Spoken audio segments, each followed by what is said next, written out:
Blog Talk Radio. Shalom, Lekulam. Peace to everyone. Welcome to the Reset Button Season 3. This season, we welcome the listener to join us while we journey through Isaiah, one of the most controversial books in the Word. We would like to accomplish understanding of the salvation of Israel mentioned. Is it one spoken of in the New Testament? Is it someone we're waiting on? Or is it in the past? Walk through this with us as we attempt to uncover this mystery. The call-in number is 516-595-8238. And press 1 at any time that you have questions or that you would like to leave a comment. Our collective email is histaught1talkradio@gmail.com. Our Facebook page is His Taught Ones and His Taught Ones Talk Radio. We also have the YouTube page at His Taught Ones Talk Radio. Subscribe, and we'll be posting our episodes every week. Shalom, and have a good show.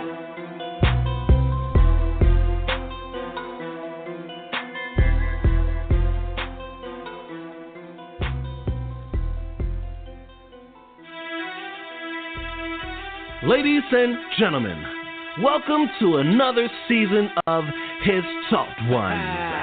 Talmidim, yo, here we go, back at it again. You did, yeah, yourself, Shema and some friends. We learned hard through better sheets, the Melachim, now fresh start to what is hot. I never yin, yeah, here come the prophets, they're dropping some knowledge, abolishing doctrines, apology nonsense. They bring the word, you can call them the pinpoint, given by the hand of the head, he is the pinpoint. Yeah, or could it be it's another? So many distances from the children, it's a misnomer. Honestly, the aroma is hideously unbearable. There is no one accord. How dare we say that we're hearing you? I don't wanna see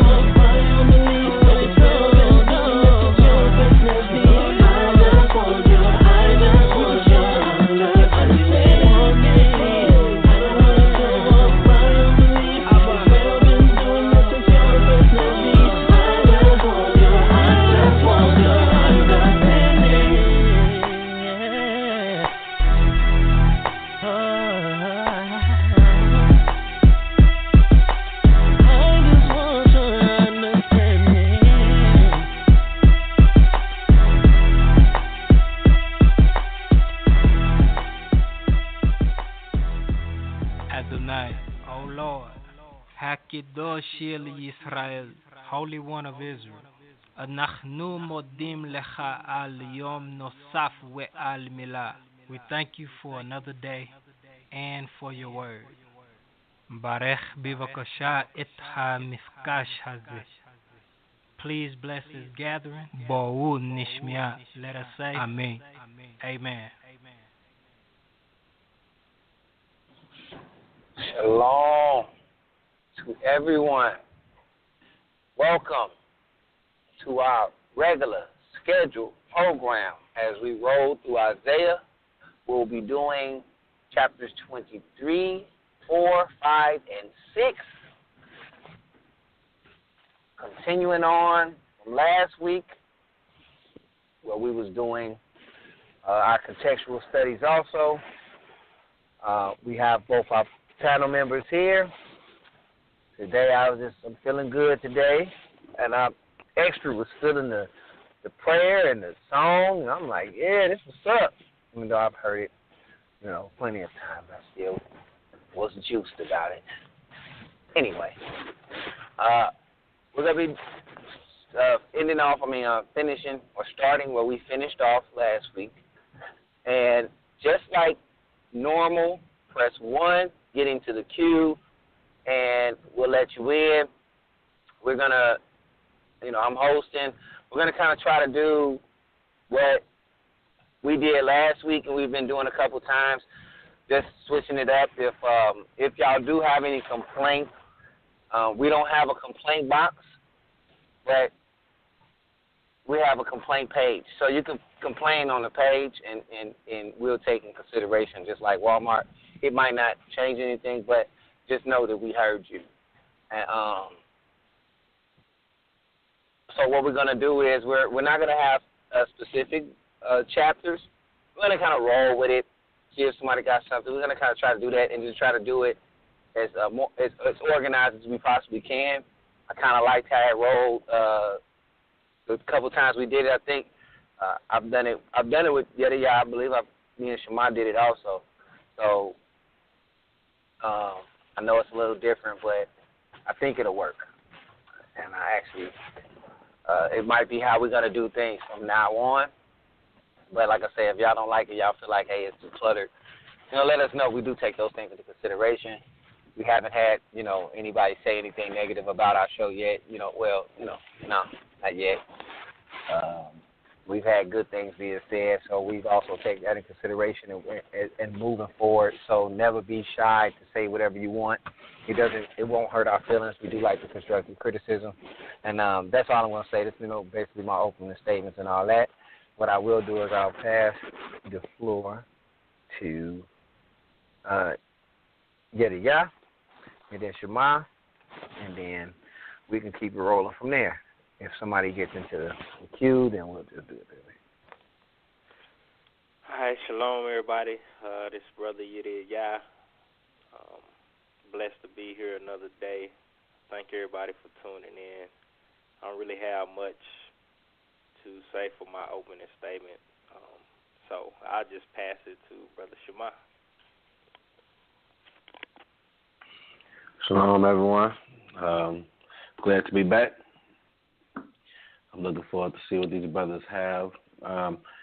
These few chapters for me is more so just revealing how the Most High operated.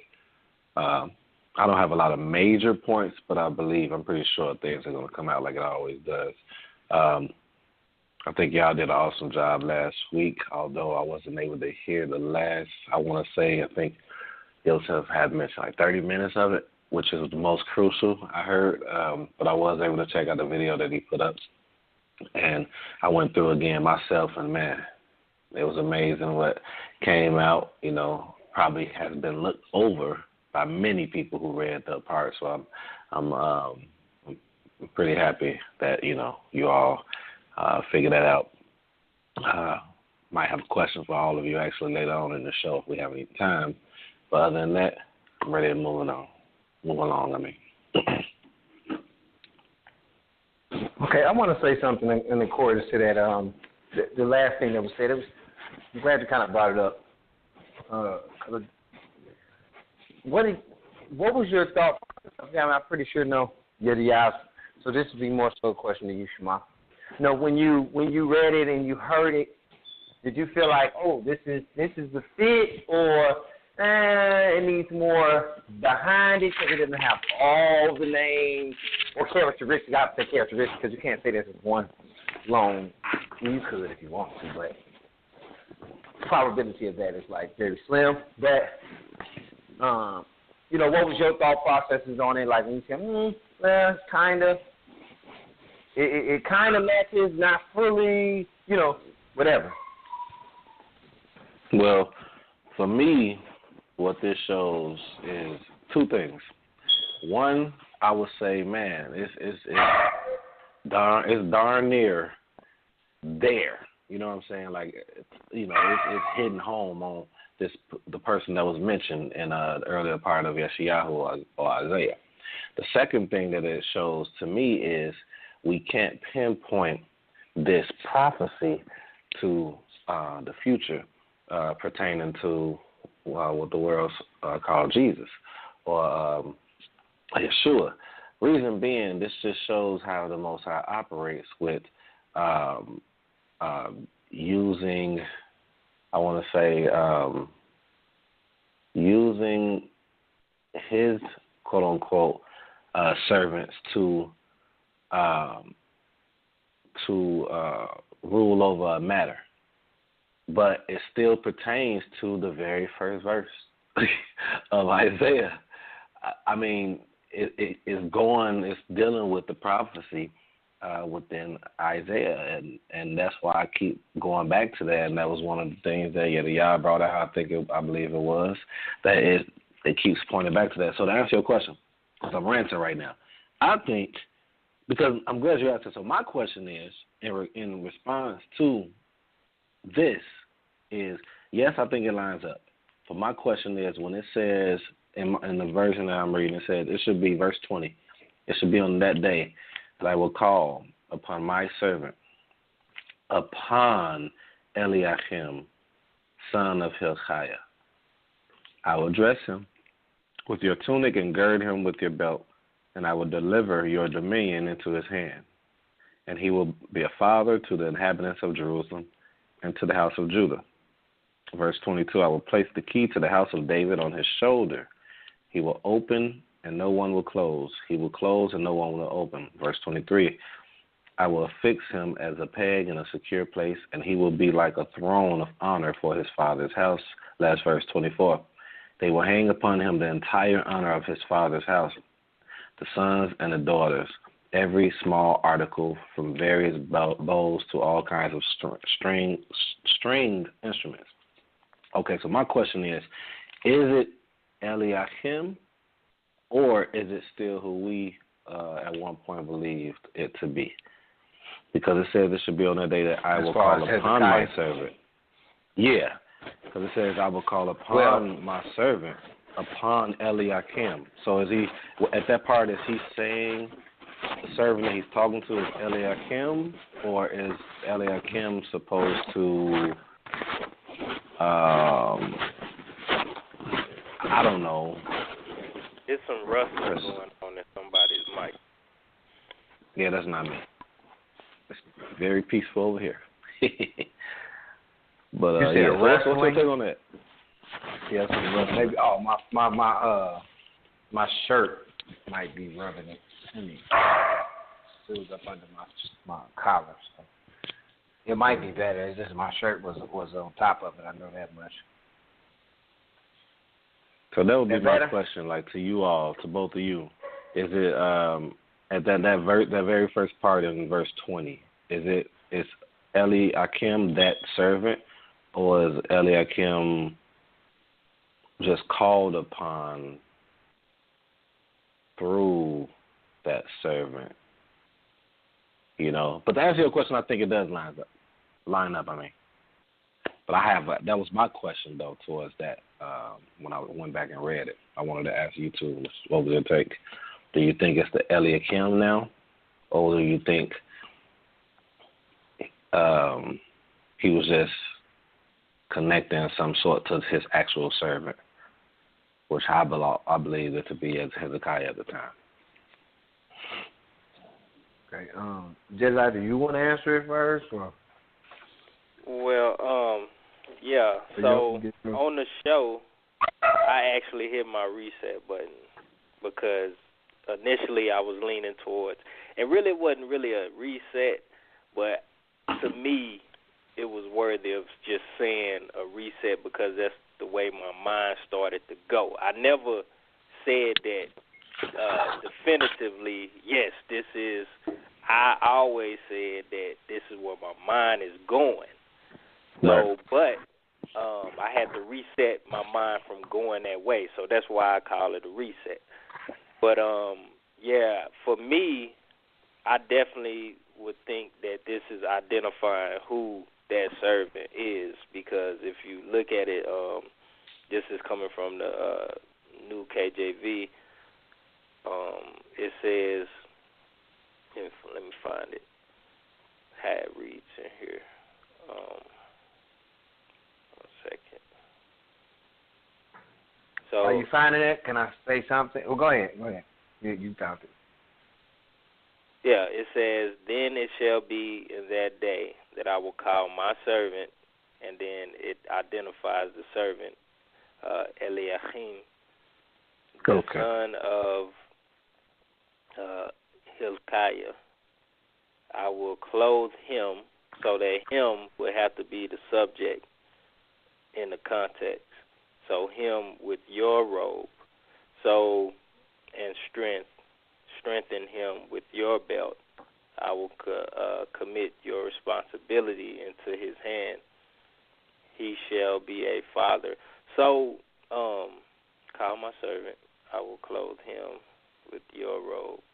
Yeah, so I think he's out maybe talking to Hezekiah, maybe, or this is directed to somebody who's in charge right now and saying that the authority will be passed to this servant Eliakim, right, and then he will proceed to do these things. So that's how I'm seeing it. And then you didn't get to hear the last show, but you go ahead and take over. I'm finna pull up this who Eliakim is in regards to Hezekiah. Well, what I found to be strange, I agree with him because, I agree with him just a little because of the wording. It's almost the exact wording, and you don't have to have verbatim when someone's writing. Right. You know what I'm saying? It's sometimes it's key words, it's key things. Like I just told you that the government was going to be upon some child's shoulders, and then later on, because this is Isaiah writing it, then later on I say the government's on his shoulders, and da-da-da. I give the same characteristics I gave you before. So if you're reading it, you should say to yourself, okay, well, you gave me some characteristics. Oh, this would be because this is what you're trying. You use the same wording. He doesn't have to repeat everything he said. It's his choice, the writer's choice. What I found to be strange about it is that I don't remember them talking about Eliakim, and I might have missed him in the Kings and stuff like that. But even if he was in Kings, I don't remember him being somebody that they talked about much. They didn't give him the accolades that is given right here, for sure. And that's very strange to me. Maybe it's in a different book, Chronicles or whatever, so I'm not going to discredit that because I don't know yet. But I just find it a little strange that in Kings I didn't see him. And I know Yeti Yah's going to, pull up, where he come from. So that'll help. Okay, I got it. So it's actually pronounced Eliakim. Right. I wish they would transliterate so I would. Anyway, because you really don't know when they put that K there, what that Hebrew character is. But that's neither here nor there. Eliakim. So his name is Eliakim. He is the son of Hilkiah, which we know by reading. But then also it has a master of Hezekiah's household. So he's the master of Hezekiah's household, whatever that means. I don't know exactly what that entails. You know what I'm saying? We would have to try to find him, but I don't even think he's really in the book like that, which is mighty strange. Right, that's what I'm just saying. It's neither here nor there, but so he is the master of Hezekiah's household. So I don't really know what that entails, but that tells me that he is have some involvement with Hezekiah, and he's living during Hezekiah's time. So that time frame would match up. And if Hezekiah is, from what we read in Kings, that he did all these things, he probably was this was probably commanded or ordered or directed by this Eliakim character. But he probably more so was just like in a position over Hezekiah, because it says master of Hezekiah's household. So he's probably like another rank up of Hezekiah, even though Hezekiah was the king. He probably oversaw Hezekiah in some way. So that's my take on it. That's not uncommon. I just want to say, because I like being like some old type stuff, Kings and Queens type of movie sometimes. So a king would have an advisor, and the advisor would have way more say-so. Like, the king the one that say it. But the advisor, he run it by the king, and the king usually run with what the advisors say. You know what I'm saying? That's why they chief advisor. And everybody knows that's the person you gonna have to run something by. They go to all the meetings, they do all, because the king ain't sitting in all of them all the time. You got the advisor doing things. That's the way some of that ranking goes in some kingdoms, of course. What they call them?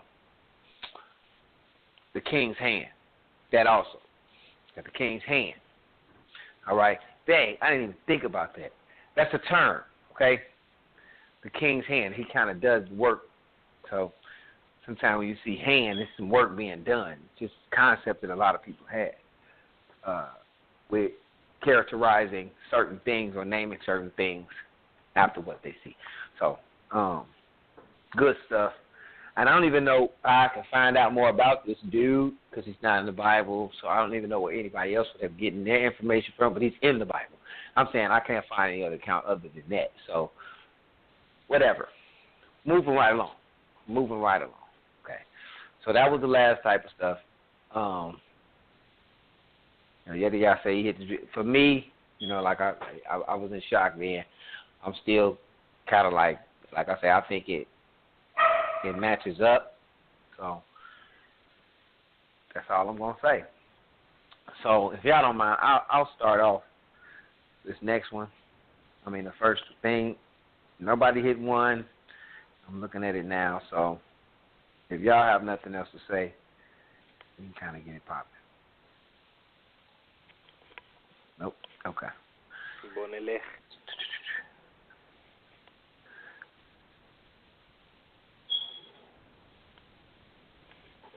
Say it again. Bonele. Bonile. Oh, Bonele. Okay. Bonile. Let's go. I was pulling it up. Okay. So. Nifal. But, yeah. We have Yeshayahu 23. It starts out, the burden of Tyre, how ye ships of Tarshish, for it is laid waste, so that there is no house, no entering in from the land of Kittim. It is revealed to them. That's as it starts out. I'm reading out of the KJV right now. I'll probably switch over. I had highlighted 4. Be thou ashamed, O Zidon, for the sea has spoken, even the strength of the sea, saying, I travail not, nor bring forth children. Neither do I nourish up young men, nor bring up virgins.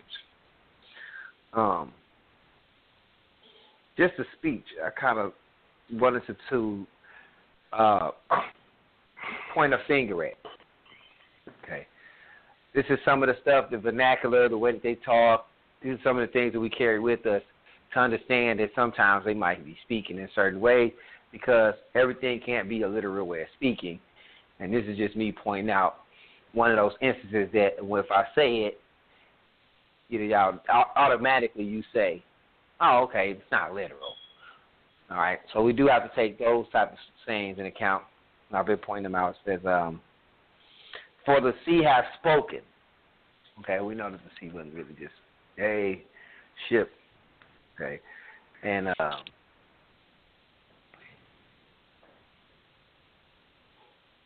so that's what I want to say, but then it tells you the strength of the sea. Well, I'm not going to repeat it. All right. Then there's 5. It says, as a report concerning Egypt, so shall it be sorely pained as the report of Tyre. Okay. Do y'all have anything before that? Me, myself, I just want to kind of give a little context or summarize a little bit of what this is talking about because we're going to be doing a little bit of just dialogue. So just so they know what, is going on as we just talking about certain things within the chapter. This is, again, like has been going in sequence, these different proclamations against different, I guess I would more so say regions or people. You could say people, even though you may have different nationalities living amongst these people. But this is a proclamation against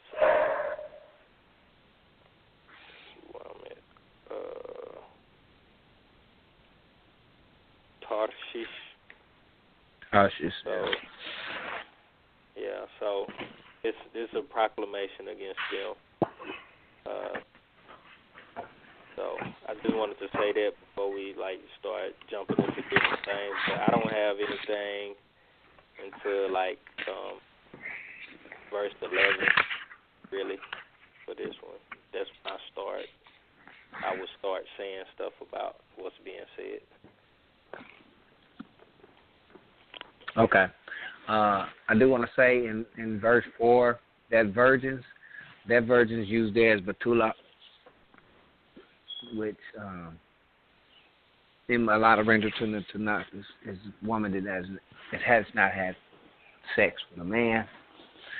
I've heard people say it has other meanings, but when you look at the law and the token of virginity, this word right here is used as Betula, just something to know. So you've seen it translated as Alma before. Now you see it translated as Betula here. So I don't know why would you. I mean, we got one word for virgin, and I just said it. And according to whoever translated, they got two.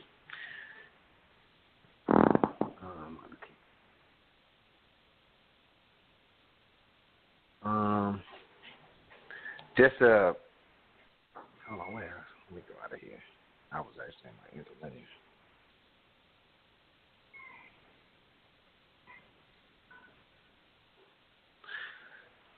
I ain't really have to do too much into 12. I got something on 12.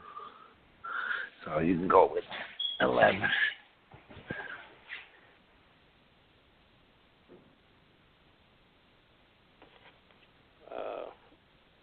Shema, do you have anything? No. Okay. So what I wanted to kind of look at, like I said, this is a proclamation against these people. And as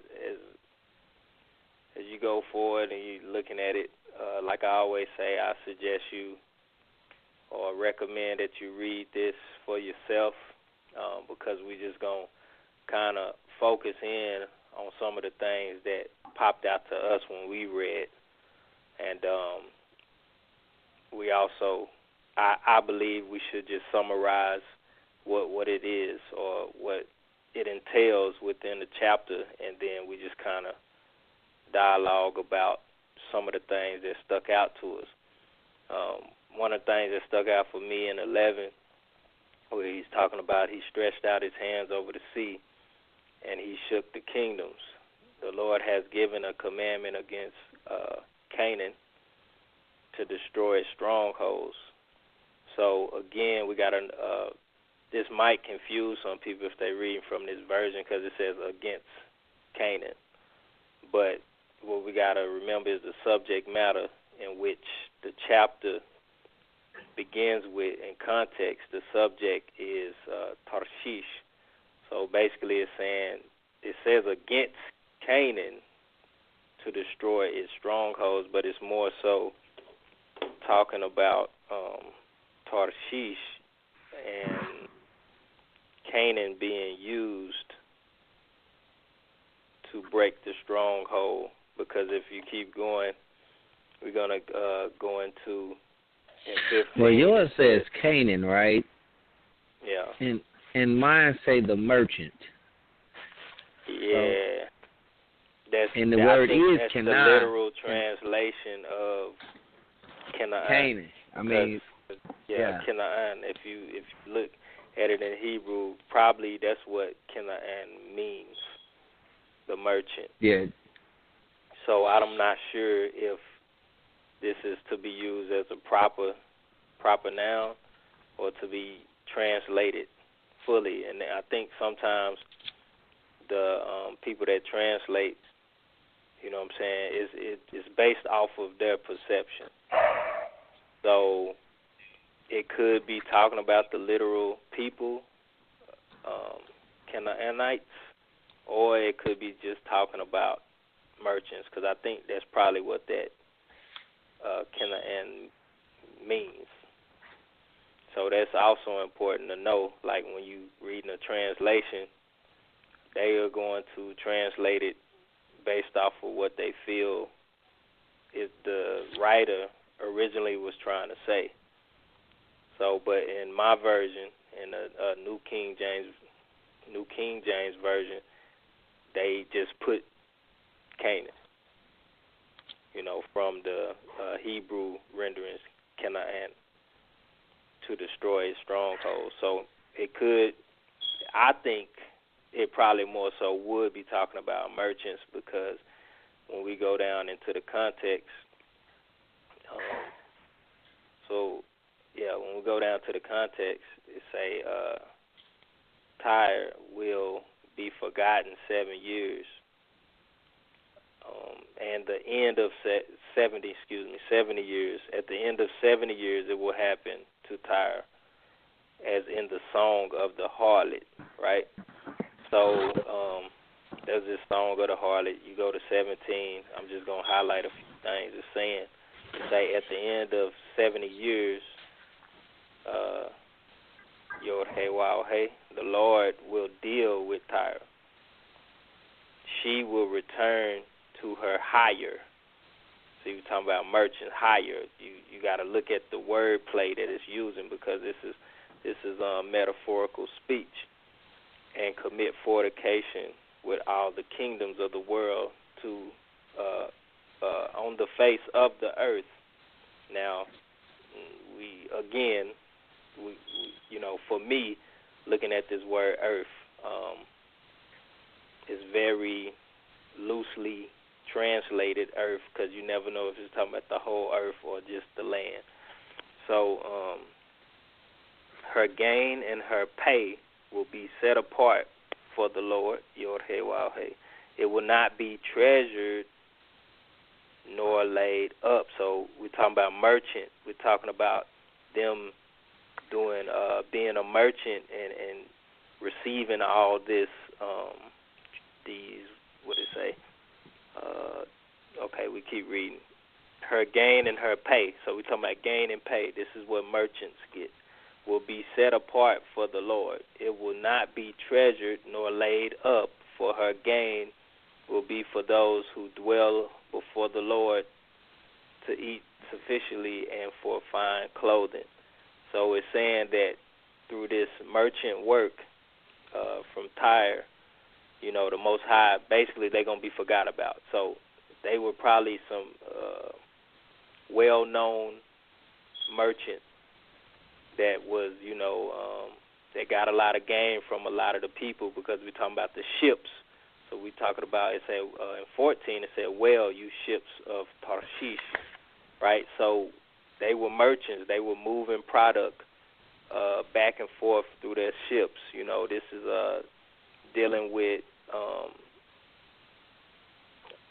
really logistics and transporting and stuff like that.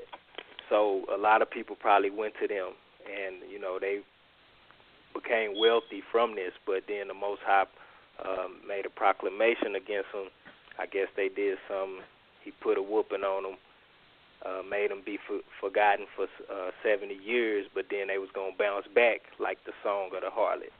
And so, but now that they bounce back, that gain is not gonna be for them. It's gonna be for the Most High. So that's my take on it. But that was great that you pointed out that it said merchant, your version, because I don't think it's talking about Canaanites or Canaanites. It's actually talking about the literal, like a literal merchant. So, right, he was bringing out your scriptures in in 17, and I know in 18, I'm just looking at the interlinear and how they translated it. It said, "It shall be her merchandise and her wages holiness." You know what I'm saying? Then it skips down a little bit. I'm skip that. It shall be her merchandise is used again to eat sufficiently. So, with what you said, I can agree because of the literature that's being used, merchandise, you can always tell, like, when somebody writes, if you pay close attention, a lot of times they will group things, and when it comes down to subjects, so that's a good observation. Right. Like if you would just talk about da-da-da and the merchants, and then you go later on and you writing, it ain't even been that long, and you're giving analogy, because this is what this is, kind of like, also like he's giving analogies and all that other stuff. He's like tying in certain words and certain things so people can get the point. Right. I just think it's very confusing probably for some people. If it was, speak up and let us know if you kind of got caught up on that against Canaan, because it looked like, because when I first read it, I was like, when did he give a command against Canaan to destroy his stronghold? Let me go back. And then I just looked up the words, and I went to stuff. Before I did that, I went to the Hebrew, and then I was like, okay, Canaan. Okay, so it's saying Canaan. So I'm like, okay. And I saw that word actually means or merchant. You know what I'm saying? So to destroy his stronghold. So it's destroying the stronghold of the merchant. How people was, going to these, because when you go down in the context, it said they was forgotten. So that, a stronghold, that means they got a hold on you. You don't forget a stronghold. Some days a stronghold you will not forget. If you got if you smoke weed, for instance, you got a stronghold on you. You ain't gonna forget to smoke no weed. You know what I'm saying? When you wake up in the morning, you probably got a roach in the ashtray that you probably gonna light up or something. So now that you're forgetting something, that's like the stronghold has been removed. That's just an example,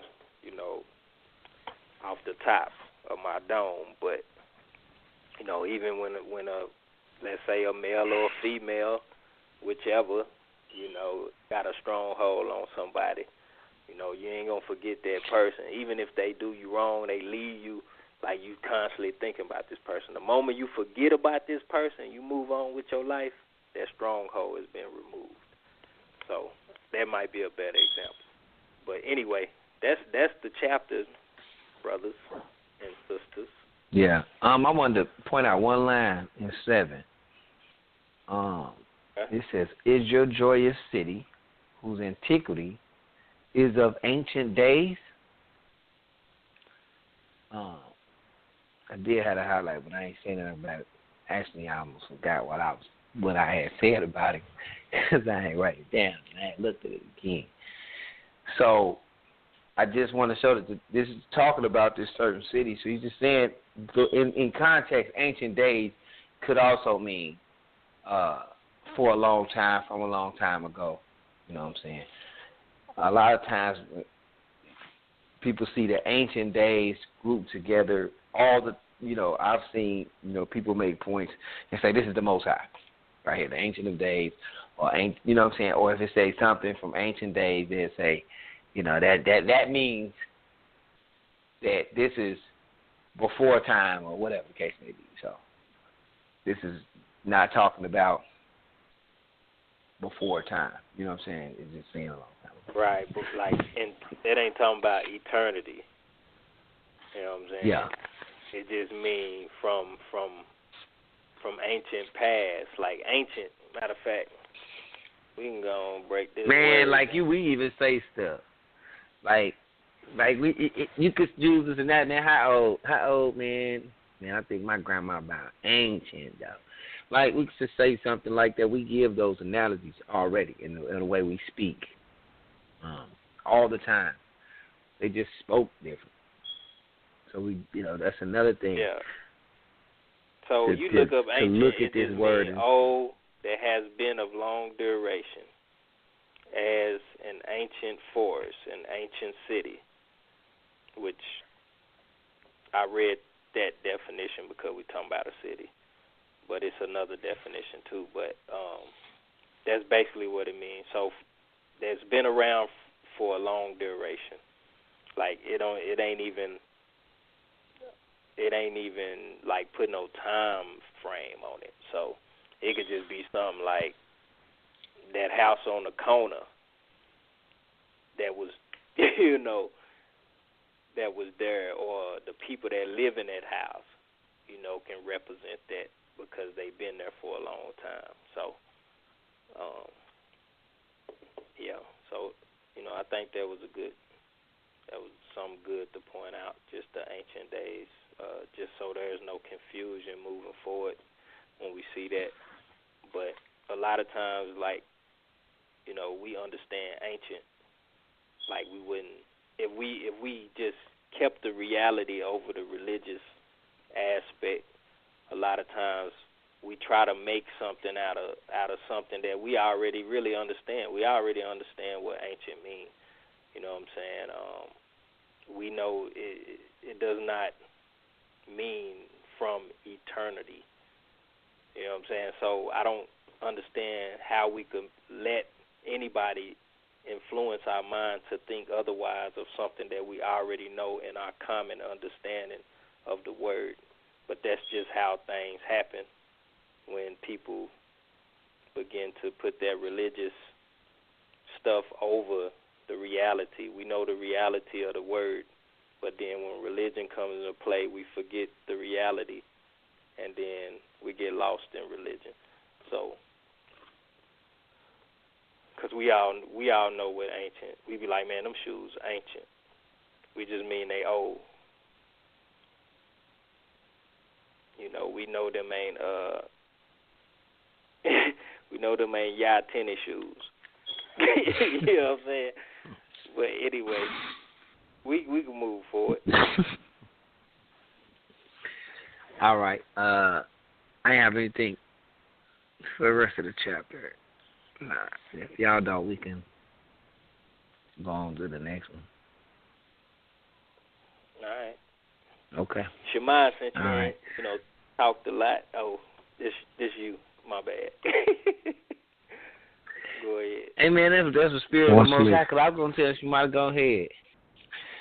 So, what's me? Shemai. Huh? You said go ahead. What's me? What you talking about? No, just kick off 24. Just kick off. You know what I'm saying? Is anybody in the queue or anything like that? Y'all not bringing anybody in? Or nobody on the queue. They ain't got nothing to say. We're just moving forward. I started that one. Well, like I said, I don't have a lot in any of these chapters, to be honest with you. 24 for me is just showing what the Most High is about to do in regards to the land, in regards to everyone within it.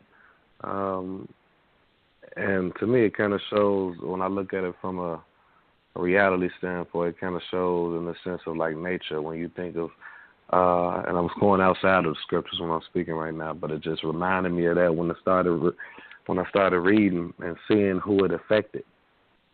And I started thinking of like things like the hurricanes and stuff like that, just regular nature, how it doesn't matter who you are, if you are within that region or area, you are going to be affected at that particular moment. And when you're going down from verses 1 to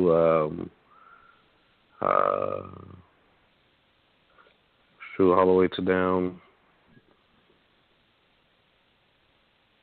15, I want to say, it's sort of speaking on what I'm talking about. Did y'all have anything before 15? Yeah, I did.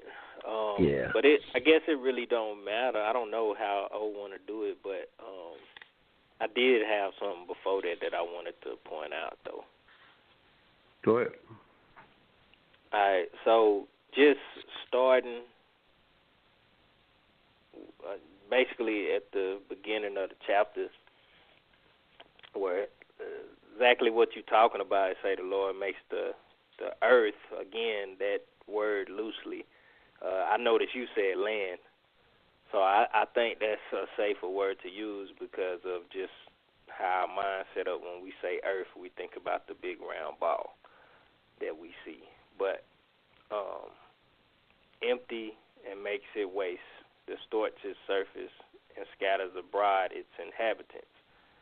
So like he said, this is some type of destruction of the land going on. Now, what was interesting to me is in 2, where it said, and it shall be, as with the people, so with the priest, as with the servant, so with his master, and it's going through. So, as he said, nobody's excluded, but also within that, it just shows when you go from left to right, who goes to who.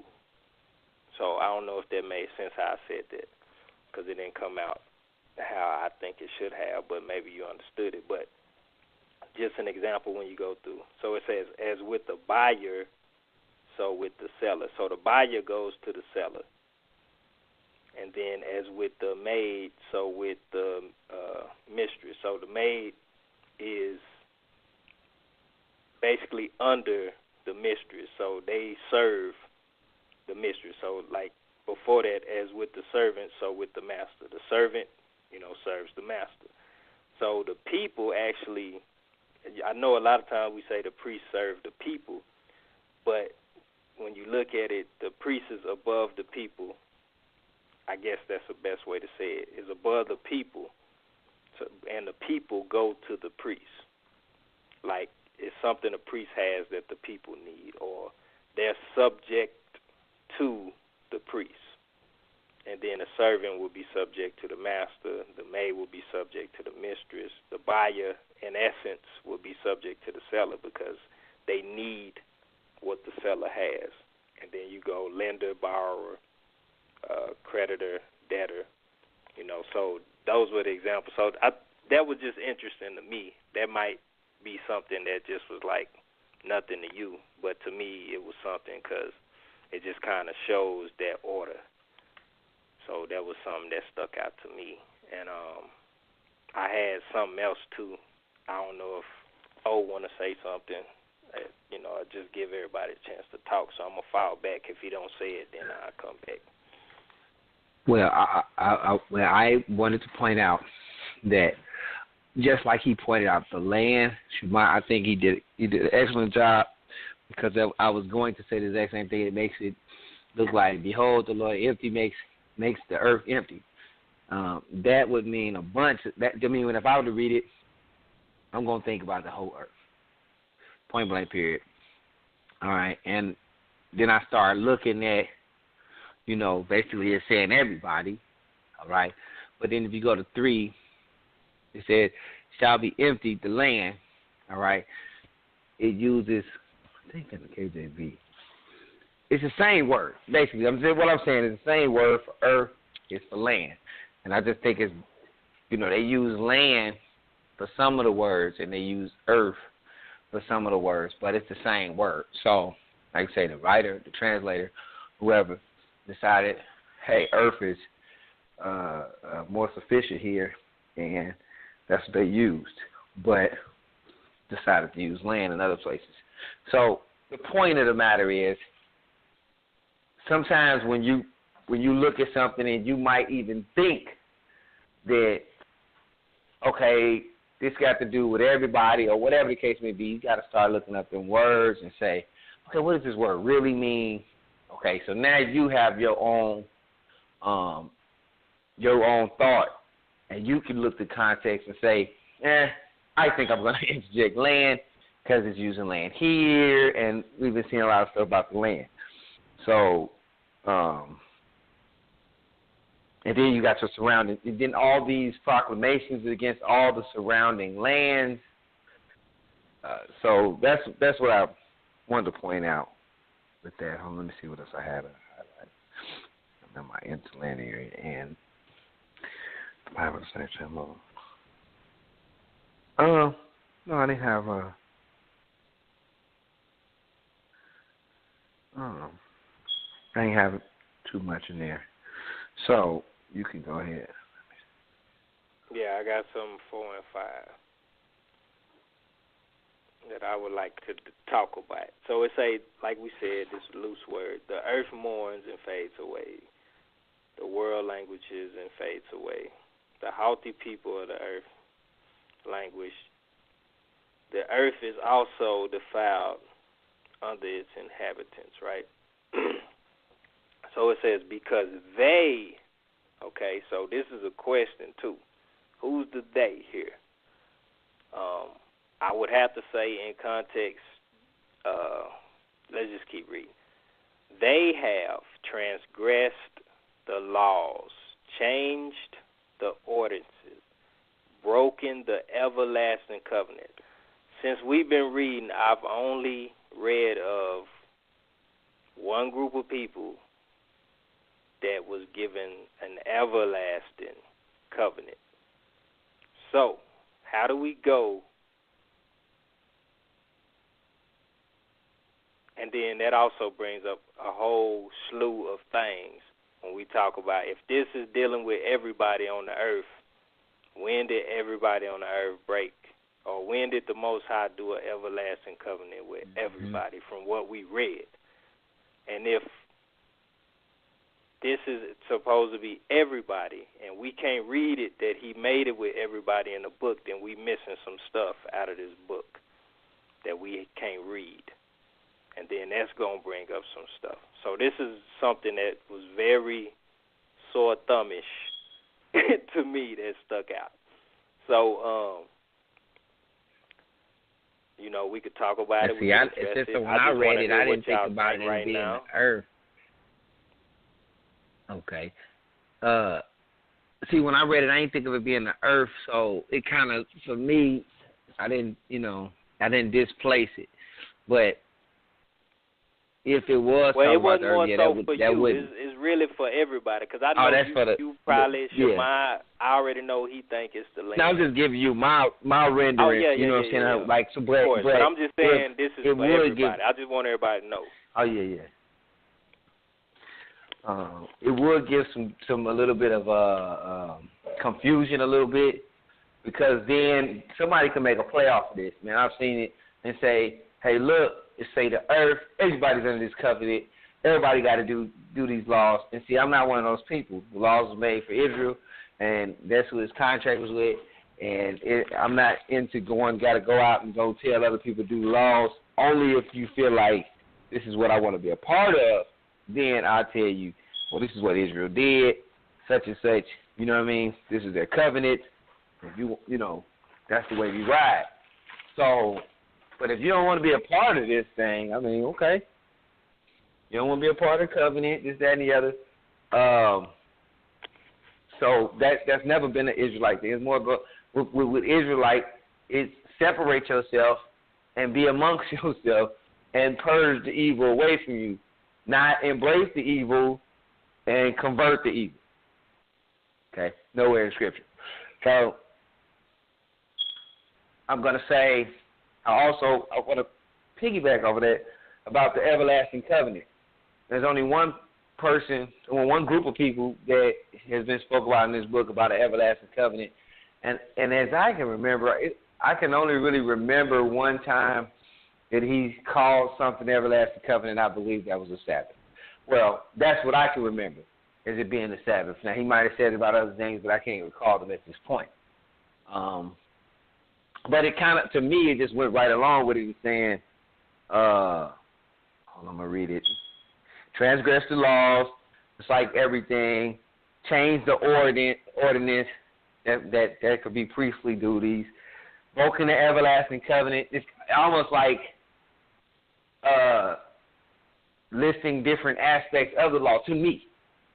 Broken the laws that have been moral, that have been everything, the ordinances, you even broke the priest ordinances and the feast day ordinance and the everlasting covenant, which is the Shabbat. That's just how I read it now. What you got? I would love to hear from Shemai too, but I got something to say after he go regarding the covenant and what the Most High said regarding the covenant. That I didn't have anything for that, unless you got a question. I didn't have anything. I asked a question. I asked what was your thoughts on, what I pointed out, basically. If you had any thoughts. If you don't, that's fine. Oh, yeah, I was just listening more than anything. I really don't have any thoughts in regards to it. All right, so to go off of what O said, that covenant, when you look at it, like he said in concept, they have transgressed the laws, changed the order. The only place we could read that the Most High specifically gave a group of people laws is Israel in the time of Moshe, that he actually handed them down, as the book would say, handed them down to Moshe, to the people, and they agreed upon it. Because covenant is a contract. You got to agree to the contract. And we ain't seen nobody else say, we will do. Whatever you say, we will do. We ain't seen nobody agree to no contract. So the only group of people this would have to apply to is Israel. So that's my take on it. But also when we look at what the Most High said, now if y'all need me to go back to the scriptures, I'll go and find them for y'all. But just generally speaking, y'all should know that this was said.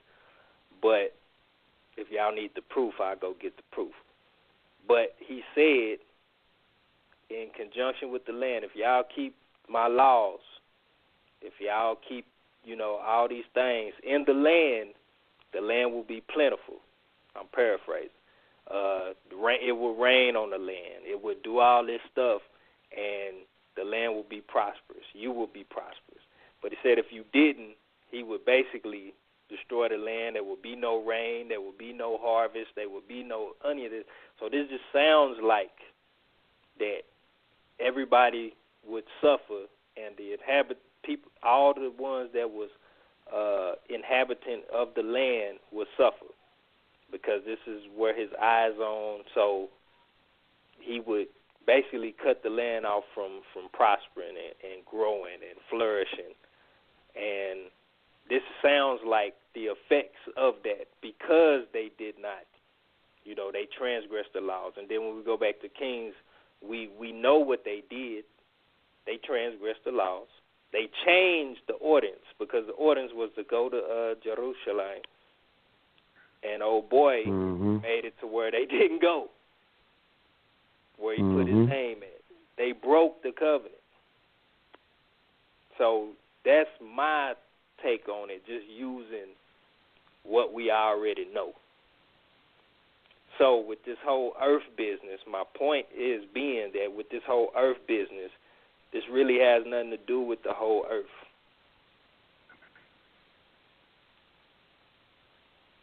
When it talks about, therefore, the curse has devoured the earth. What curse? The earth had devoured the whole earth? This ain't even talking about the whole earth. We only seen certain people, like yourself said, in that region that he's talking about, making these proclamations against. How we go to the earth, we don't even know. If we only knew this book, we wouldn't even know anything else outside of the book. They haven't even spoken nothing else. So that's just my point in it, and what I wanted to point out, and that's all I got right now. I don't know if anybody want to dialogue. And you know what? Let's keep it real. If you was back then, you didn't have a map, you didn't have an internet, you didn't have none of that, and all you know is the land that's around you, just like everybody else, all they knew is the land that's around them, That's the whole earth to them. That's as far as they even seen. They didn't even know something was across the other side of the map. Like, certain people didn't even know. You know, they say they discovered America. They didn't discover nothing. But they had to go, you know what I'm saying, out and venture and say, well, we're going to go in that direction. And they go so far, they're like, ain't nothing out there. At one point, certain people went out there and came back and said, I don't see nothing but water. And we started running out of stuff. All right, well, we can't go that way. But so far, and whatever they had and the problems that they had with their surrounding cities and stuff like, or surrounding towns and, you know, whatever, that was all the world to them. That's all they know. You know, especially back then. Unless you had somebody that didn't walk. I mean, and then how far are you walking, really? So they over here in the Middle East, I don't know about them having some kind of travel to America and back and said, hey, something over there. You know, I'm just saying. So that's just the thought that came to my head, too. Like, that's all they know. But as far as the covenant with their, you know, they only had a covenant with one people. It was the blessings and the curses. You know what I'm saying? So this all fits in context of what was going on or what happened. Hey, on top of that, man, we could move forward after this last little thing on the state. But let's just be hypothetical, you know, for those that just want to think that this is saying the earth, everybody in the earth. Then a lot of things go out the window because people like, oh, you know, the Most High never made a covenant with the Gentiles, you know, until, you know, Yeshua, you know, and then this would have to come into play, you know. Well, this says this. If you were to throw context out the window, you know what I'm saying? This says that the whole earth. I was about to say, you had to throw the whole book other than this part right here out the window to say that. Right. So, this is things to think about. This textual criticism. That's all it really is. And to just be careful not to get caught up on a certain word or a certain passage within the entire compiled book. You know, we just got to be careful. So these are some of the things that might trip people up in their understanding. So that's it. As far as this part. Yeah. Yeah. You got something else? I mean, well, Shamar, you was leading off. I had something further down, maybe. Yeah, I was gonna say Shamar was leading off, so he can keep it going where he's going. You got the floor, Shamar. Yeah. So just going down, we see from a great point from the brothers. In my renderings, it says land all across the board. In the parts that they were speaking on, or trying to show you that it shouldn't be earth. Going down, we see in verse 15, it speaks, even though these things is happening, it is advised, therefore honor Yah for the lights. In the island of the sea, honor the name of Yah, the God of, or the Elohim of Yitzhak. So we have a sense of, in regards to, even though these things are taking place, you should still honor the Creator, you know, regardless of what's taking place. I mean, you still have breath. You know, this is what I'm getting and taking from that, even though it's not saying that. When you think of things that are going on, like the example I use for the, like a hurricane or some sort, a lot of us will be down. I'm pretty sure a lot of us will be down. You know, I've never went through that. You know, I've had things that will put me down. I'm sure that these the gentlemen and the brothers on this phone as well. But if you just went through like that like something in regards to like a hurricane, losing your whole, like everything. How do you think you will be, you know? But you're still alive. You're still alive. You still have breath. I think that is still something worth thanking the Most High for. And I think a lot of us, when we have all these things that's mentioned right here happen to us, that's our sole focus. And I'm guilty for that as well. Now when you go down from verse 17 until the end of the chapter, it's giving his judgment. Judgment of the land.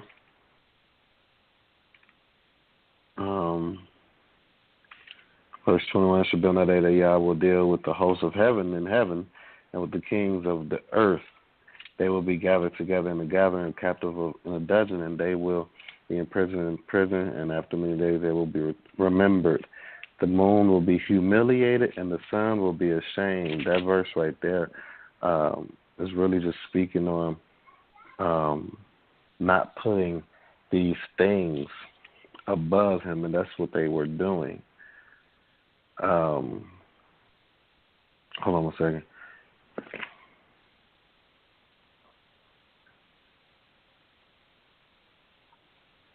So yeah, that they will no longer do that because you know, the Most High is magnificent will be honored. It will be recognized. It will be noticed clearly. You know, so there will be no more putting or worshiping these things above him. So that's why it speaks of, you know, the moon will be humiliated and the sun will be ashamed. That's all I have. I don't know if you all have anything else.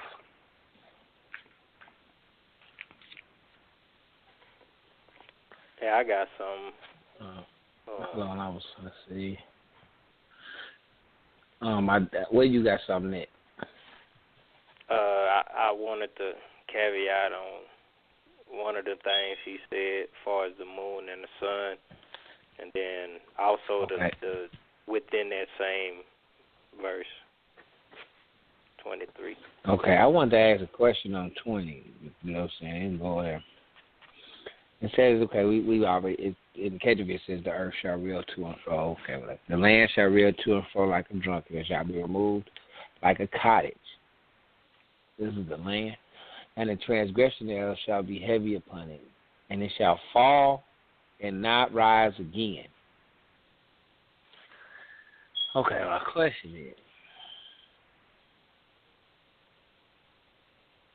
this saying KJV and not rise again. So, if this is talking about Jerusalem, we got some problems. Because that failed. So, am I missing something?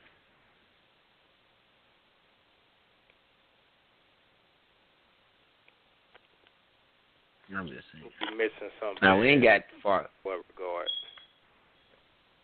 It says, and now rise again. Is there a chance that it's talking about his sins? The sins that's taking place, the worshiping of these things that they putting over the Most High? Because in the very same verse, it says, let's give it some context. Verse 19, broken will be the land. Crumble will be the land. Trembling will be the land. Tottering, the land will totter like a drunkard and sway like a booth. And its sins will weigh heavily upon it, and it will fall never to rise again. Now, I can see it talking about the land itself, but then again, I got to take in consideration what it's speaking of, the sins, transgression, the Most High, putting these things above them. So will that, once all this stuff happens to it, this is just me speaking, you know, I could be wrong. Once all this stuff takes place, will these things, you know, at the end all be all, will these things rise again? That could be far-fetched, but that's just something I'm thinking of too. Because there was a couple times that the land rose again after this, if I'm not mistaken. Or at least one more time. So, well, we're not there yet, though. I'm just saying.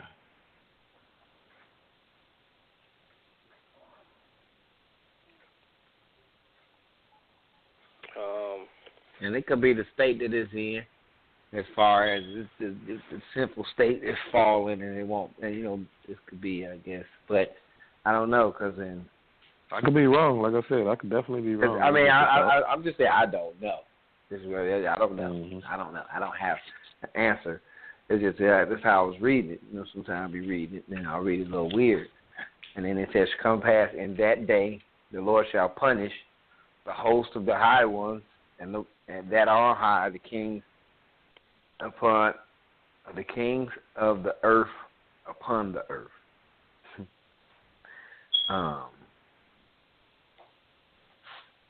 And I mean, nothing good for the next couple verses. So, I don't know. You know what I'm saying? It could be possible, because if you looked,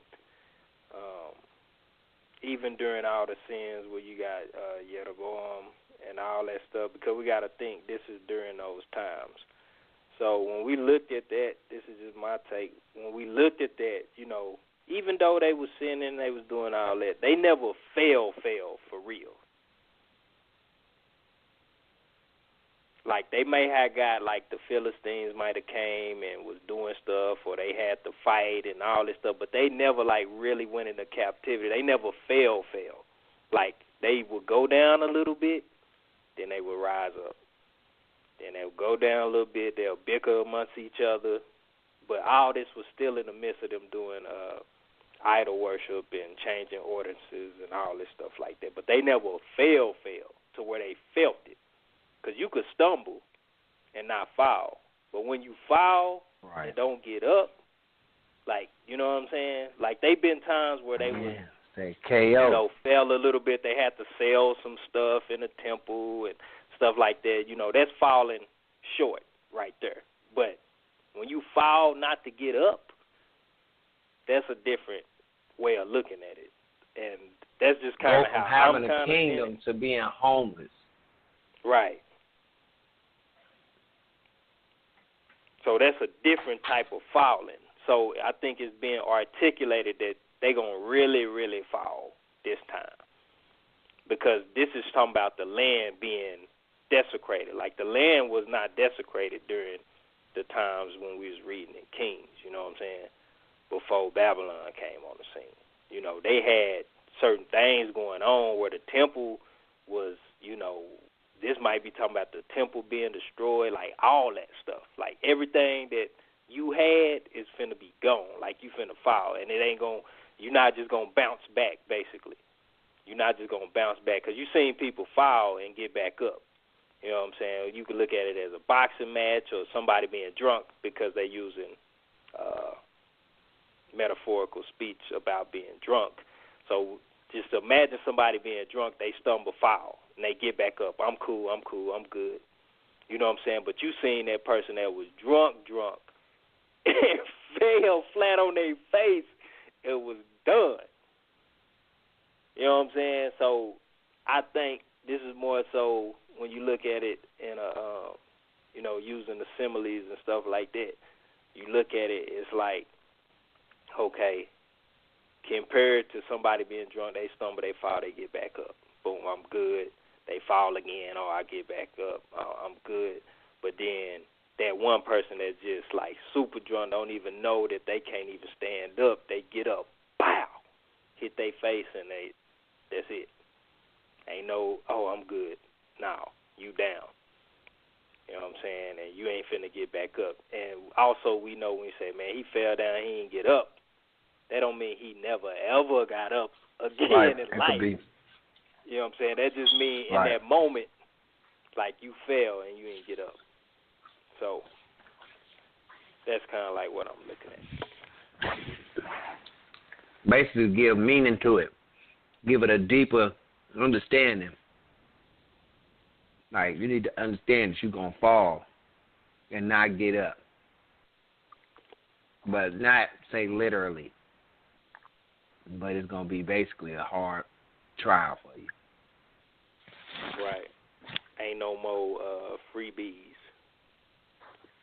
Because when you look at it, this is talking about the judgment of Israel. Like I said, ain't nobody else had no everlasting covenant, so we could throw that out the way. You know what I'm saying? When they say earth, it's still talking about that land that they living in. But now we getting juicy, though. You know what I'm saying? There's been a lot of stuff said, but now we getting juicy. You know, right. Even now we get to Isaiah saying there's something about to happen. Point. Right. It brings me to my last point, too, which also I wanted to talk, what Shema was saying. I just wanted to caveat. We talk about the moon being disgraced and the sun is shame. It's talking about, you know, the glory, like he said, them upholding these things, but the glory of the Most High, you know, when you look at the moon and the sun, what they do is shine. So when we talk about glory, we most so link it to a shining of a light. You know what I'm saying? So, again, metaphorical speech, understanding poetic thought. You know, when you continue in that verse, it says, "For the Lord of hosts will reign from Mount Zion and in Jerusalem, and before his elders gloriously." So it's a few things I want to talk about with that, but it just coincides with what Shema was saying and just elaborative a little bit on that. And then also it goes right back, how Shema said earlier, right back to the first chapter, first verse, where it brings up Jerusalem. And then we go talk about Mount Zion as we've been reading, how he's going to, you know, talk about being on this mountain and all the people coming to the mountain and all this stuff like that. All this stuff links back together, and it all goes back to Jerusalem. So, and it says before his elders. So you got to think who is his elders? His elders, you know, gloriously. So we're talking about that glory. Again, what I was talking about, linking the glory with the shining of the light and the moon and all that stuff. So that's all I got.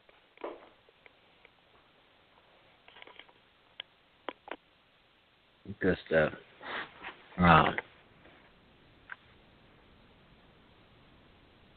Well, you kind of wrapped up what I was going to say. Now, I want to notice that they use the word ancients at this last verse, too. Okay. And I think that's basically saying old land to me, because it wouldn't make sense. It didn't make sense to me of thinking of that ancients as the Most High, personally. But I could be wrong. But where yours say ancient at? The last line of the verse, hold on. Did 23. Yeah, this is in KJV too. This is in KJV. New KJV, so maybe they changed the word. I don't know. Let me see. Let me go to KJV. The last line, so in verse 23. Okay, so that's gloriously is what it got in New Before his ancients gloriously. Oh, okay. Elders. It say elders. So elders are just old. You say elderly. Right. What I'm saying is, man, you right. you looking at KJV? Yeah, the new KJV say elders.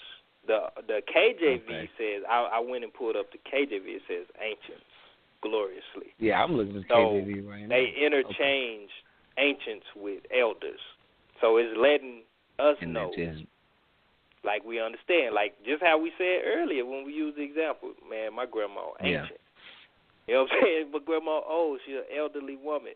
You know, it's the same thing. So that word, like I said, we have an understanding of this word, but it changes as people interject religious beliefs into it.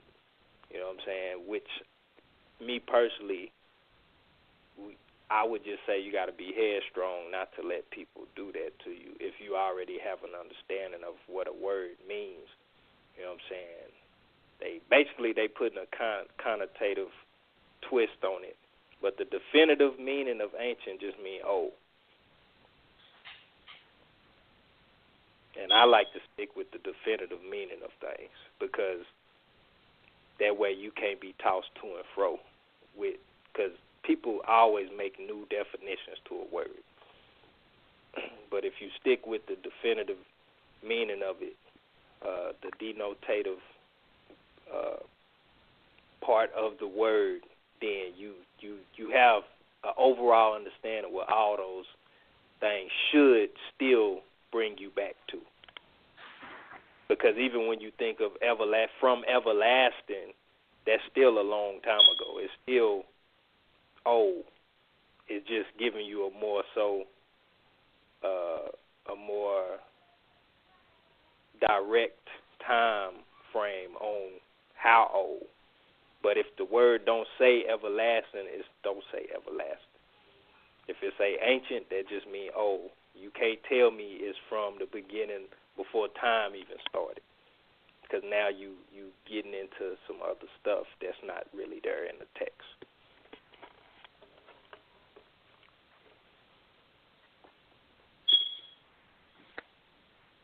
And we got Mercy in it, by the way. Okay. We got to open up the floor to him. All right, I'm going to open them up. Before I do, I also just want to say, so that means it could be either or, but it has to be shown in the text that is what it's referring to. So that could be your opinion, but definitively it just means old. So that's my point. Not saying that can't be what it means in the context of what it's saying. You just have to have that context to back it up. All right, Brother Mercy, you're live. Happy Sabbath, gentlemen. Shabbat shalom, achi. Shabbat. I just wanted to say, man, that Earth has several different meanings. It could mean land. It could mean planet. You know, depends on the context, like y'all been talking about. They mentioned the sun and the moon. So, to me, I don't always like to go with the opinion that the ancient people didn't know nothing, because they may have understood a lot more than we give them credit for, and maybe that's staggering when it talks about like a drunk. Maybe they did understood that the Earth was in an orbit. Maybe they understood that. I wouldn't be saying they didn't understand it. You know what I mean? Because they knew the moon. They understood the moon. And so, to me, they watched the moon. They even had festivals for the moon. And so they watched these things. So I just wanted to say they could have understood. Now, if you think about the Earth like in the orbit, then you would think what it's really saying is that the Earth will be like a drunkard. It will be off this orbit. It will fall. Now, if the Earth fall out of orbit, what will happen to this planet? I mean, you got the ozone, you got all the weather conditions going on, you got all these floods, you got all these tornadoes, you got all these hurricanes. I mean, it's not far-fetched to say that the weather is going to change if the Earth falls out of its orbit. You know, it would definitely be a different planet, I think, because as you get closer to the sun and as the orbit's different for each planet, we know the weather is different. Like Venus is real hot, you know. Now, is it saying that what is Isaiah really trying to say? Is he saying there's going to be terrible weather conditions? I think that's possible. I think terrible weather conditions is within Isaiah's forecast, and maybe that's what he's forecasting. And maybe the Earth falling out of orbit is metaphorical, like you guys are saying. But if the Earth fall out of its orbit, what would happen to our weather? This would be a totally different planet. So I think this is what Isaiah is trying to say. And can a planet fall out of orbit? That's the question. Just like the stars. I mean, they say some asteroids? They say some asteroids. That happened in biblical times. The asteroids will fall out of the sky and hit the Earth. I mean, so it's possible for something to fall out of the sky, so to speak, or space, so to speak. And I think that's what he's saying. You know, the foundations will be shaken.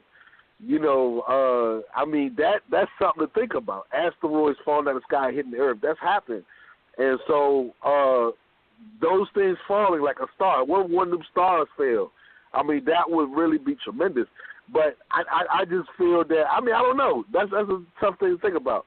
But I just wanted to say, I just really believe the foundations, because people back in the old days, they did study astrology, and we do have proof of that. They studied the stars and the patterns and different things of that nature. So I just wanted to say, maybe that's what Isaiah's saying. He's saying that the foundations of men's study will be shaken, you know, because people did study the heavens and stuff like that. But I just want to say what you brothers think about that, how brothers in the old time, the people in the old time did study astrology and the heavens, and they understood different patterns. So I just wanted to say, that's not a new study, that's an old study. So I just wanted to say, what do you think about when he says the foundations be shaken? What he's really saying is that what happens when our knowledge fails us, or what happens when our technology fails us? What happens if power goes out? What happens? You know, I'm just saying some things to think about. That's all I had to say. Good stuff, Brother Mercy. I don't know if did you take him out the queue? Yeah, I just took him out now. Okay. I mean, it's always something to think about. I'm not here to say whether you're not true, right, or wrong, or none of that. And as far as, I don't know what they knew back then. I'm just giving relevance that they might not have known. Okay. But we don't know. Nothing has been mentioned thus far about a land that has not been in a direct vicinity. To them, they're like a far-off land, and when we look on the map, it's like right there. To us, of course, it's still far off, though. I'm not saying that. But as far as not knowing, what I think about not knowing, let me go back to that scripture. Because I hear what you're saying.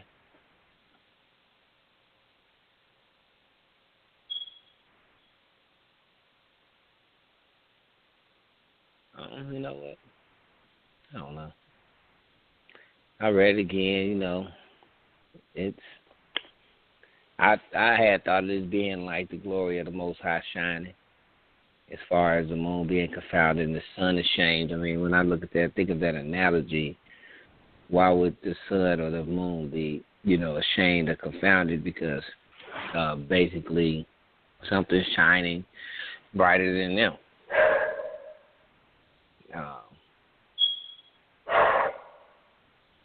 But it's all analogies. So with that being said, if you saw a different analogy or something like that, I'm not here to knock your analogy. And yeah, if a lot of times if technology failed or people's system that they knew to know something failed, it'd be total chaos for that person. As far as if you used to read the stars and moon and stuff like that to give you your answers, and then something's off, everything is off for you. You don't know answers now, Yes, people did watch. They did watch moon, stars, and stuff like that, and there's people that even worship them. But also that's borderline, the stars and all that extra stuff, because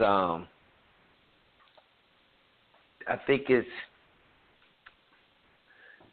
borderline because the word for divination, I believe it just means, I think, one of them words means to seek out answers other than, the Most High as far as what was supposed to be. So, like, that's why I say it's borderline. I know some people are like, well, the stars and stuff, they got a pattern and stuff like that. But for them stars and stuff to tell you, to tell you your future and all the extra stuff might be a little bit, into the other side. I'm not sure. As far as me. Topic. Right. I didn't we'll put on the thing, but yeah, this is leaning towards, for me, a rare show topic. I mean, because it can go a long way, but I would love to talk about this with more time. to do so. Right, that'll work.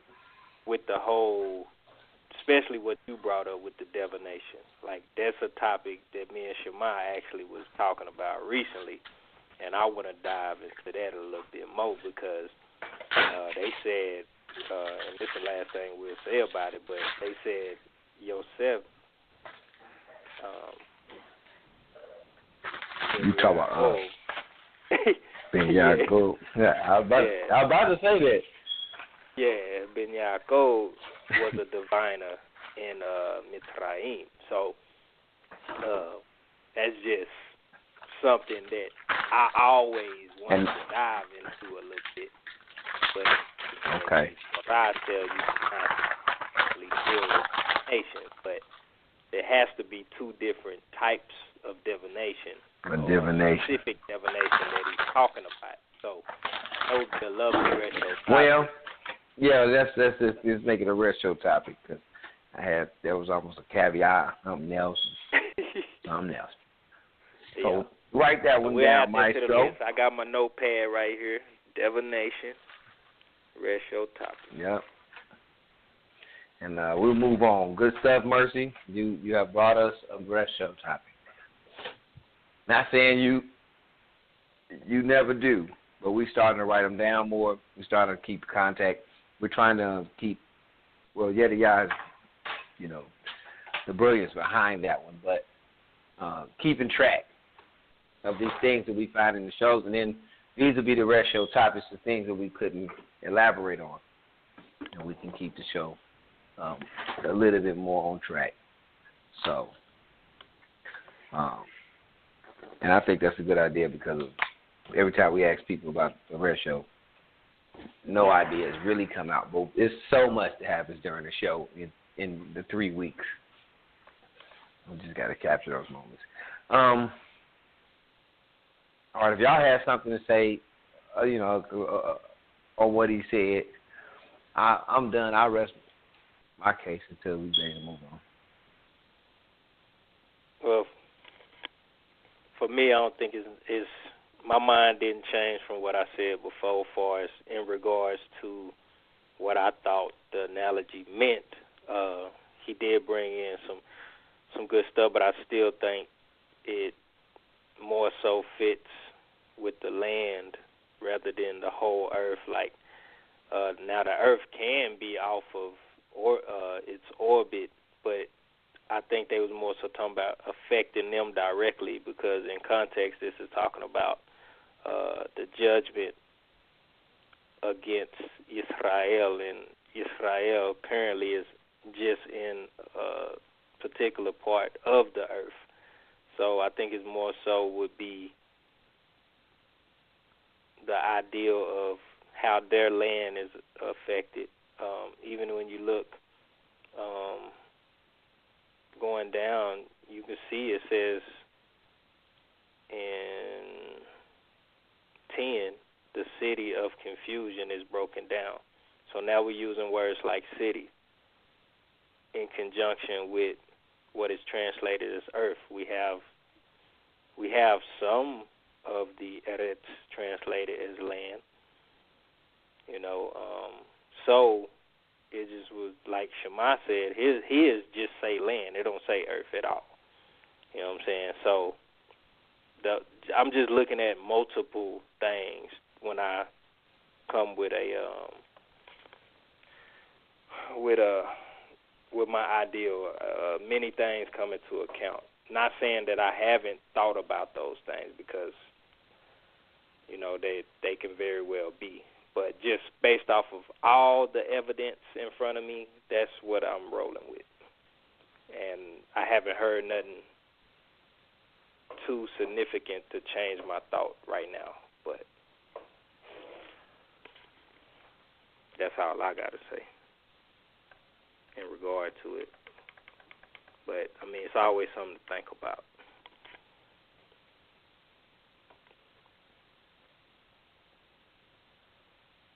Okay. Shema, if you don't have anything, we can move forward. But if you do have a response, this is the time.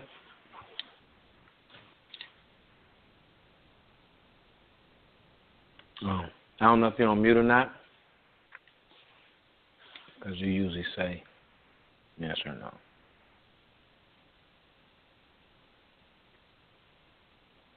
Okay.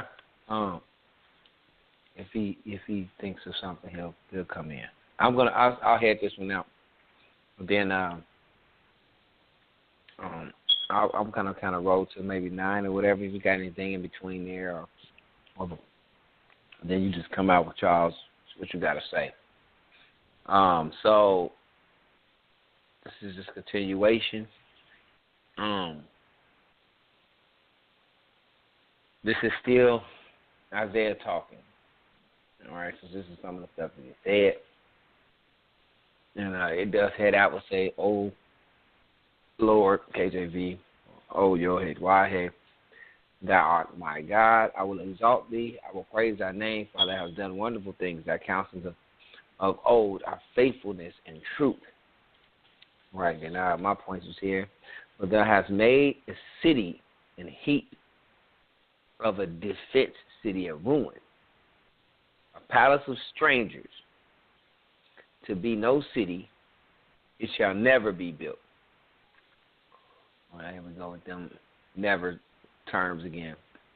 "Therefore shall the people, the strong people glorify thee. The city of the terrible nation shall fear thee." And it goes on to give characteristics and stuff like that. Hey, I would like to speak on with that. You have made a city a ruin. Go ahead.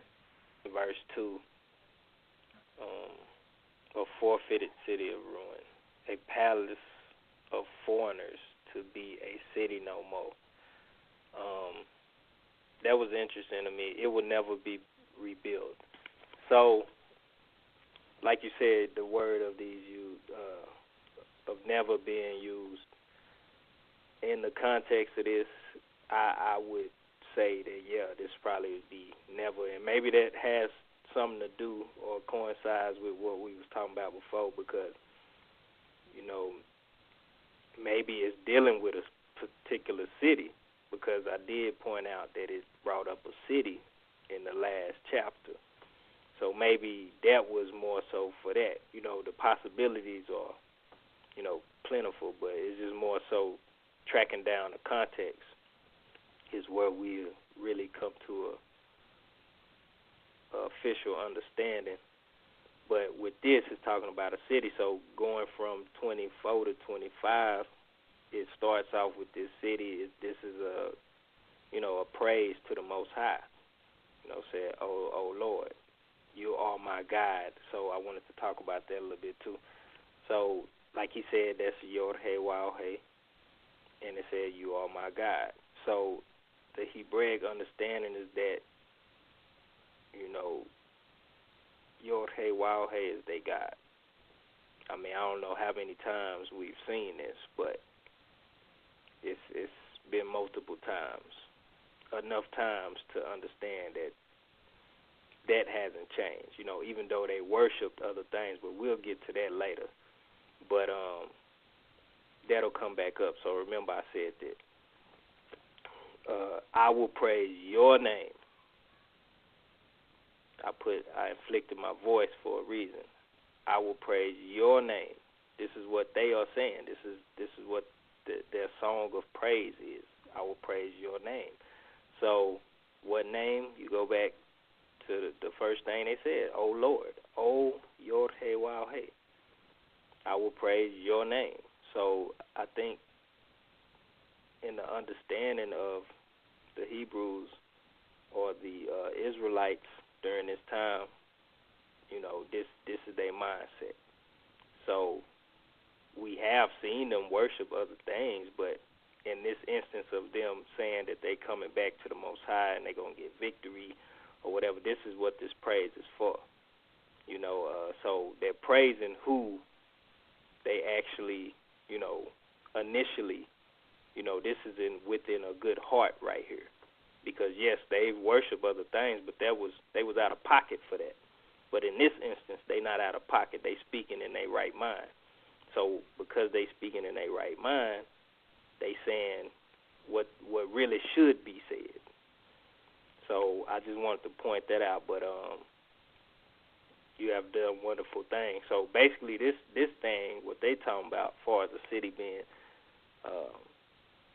forfeited and put in ruin, is basically saying that it's a good thing. It's a wonderful thing. And now, when we go into this palace of foreigners, I don't know what anybody else's version say, the palace of foreigners to be a city no more. That's really something that needs to be, I guess, amplified, talked about, or trying to really figure out. Man, I was because thinking that it might have related to something, though. Well, right. I was thinking about it relating to a curse. And I didn't know if you could tell me if you agree or disagree. Because what I was reading, I thought that basically it was saying that it was going to put other people in the land. Right. In your land, that, you know what I'm saying, in your land. I know that to happen, according to 2 Kings. Lets me know that. But it's one of these became one of my favorite curses to spit out. Well, while you looking that up, I just want to say, yeah, go ahead. I'm sorry. I think you're on the right track, because it was other people within the land, and they, they had a city within there, and I think it is more so because after that it talks about, therefore the strong people will glorify you, the city of the terrible nations will fear you. So, I think it's right here. The city down, he destroying the city. So foreigners, they probably don't. They probably not like. Okay. In a friendly relationship with the Israelites, and they probably like causing them turmoil. So, if the Most High destroyed this city to be built no more, and they full of foreigners, of course they probably don't follow the same practices that they would follow. They probably afflicting them and all that type of stuff. But go ahead. Okay. Says Deuteronomy 28:33. The fruit of thy land and all thy labors shall a nation which thou knowest not eat up, and thou shalt be only oppressed and crushed away, so that thou shalt be mad for the sight of thy eyes which thou see. The Lord, I'm gonna skip one because I'm gonna skip one. I'm gonna go to 36. It doesn't say anything, that's in relation to me, as far as what you can add to it. But you could read 35. It doesn't take away from what I just read. The Lord shall bring thee and thy king, which thou shalt set over thee, unto a nation which thou nor thy fathers have known, and there shall serve other gods, wood and stone. There shalt thou serve other gods, wood and stone. See, in regards to that, I don't think that actually is about to take place. Now that one. Yeah, because I think this foreign city is actually in the land, so they're not taken out of the land. As I read that last one I was reading, I don't know, the 33 was the first one. The fruit of thy land, and all thy labor shall a nation which thou knowest not eat up. And as I kept reading, I just read that over. I was like, nah, that looks like a different curse. Yeah, that looks like when taken away. Babylon came and took them and put other people in the land. Snatched them out. Right. Right. Assyria came and set up people in the land. If you remember, they took people out, and then they set their own people. Okay, it was Assyria. Yeah. No. Babylon took some people too, though. Yeah, I know, but I think before that it was Assyria, and then towards the end of Kings, 2 Kings, that's when Babylon came, but it didn't really show Babylon too much about in. Yeah, but before that, I think you're right, it was Assyria that came and replaced, it said they brought some foreigners. The people. Yeah. So it could be like a little bit of both, I don't know, but we do know that curse that you just read had something to do with that. And them to being now, this is what I will say. these curses have to hurt and burn. So I'm not saying that these curses wouldn't apply today, or you know what I mean. I don't want anybody to feel like I'm taking away from a curse. Say, well, this is still happening, because it does still happen today. You know what I'm saying? If you feel like you Israel, you're looking over there, you're saying this is my forefathers' land, and I'm not over there, and they're over there eating the food. You're gonna be mad. So this can fit you too. I'm just saying that some of those people in that direct time frame felt this too. This is happening before their eyes, it could be confirmed. That's all I'm kind of bringing up, and it just seemed to kind of go with what was saying. It's like what you said, a palace of strangers. You know, to me, when I read it, I'm like, oh, he's basically here's the prophecy saying y'all about to be replaced in this land. He's going to put some more people in there. And it just reminded me of the Deuteronomy curse. And, of course, 2 Kings account. But that's all I'm saying about that. I don't want nobody to say, oh, well, you know, you can't take I ain't trying to take nobody curses away from you. Yeah. Man, hey, I have no comment. All right, what's next? Let me get up out of here. Give me a second. I'm pulling it back up. All right. What was the last thing you left off with? Well, the wrong version. Okay, you was at 2, right? So I mean, you was speaking more so. Going into 3, I went into 3 a little bit too. He going to 4. Yeah, you got the flow. Yeah, going into 4 is just talking about being a strength to the poor, strength to the needy in distress, refuge from the storm, shade from the heat.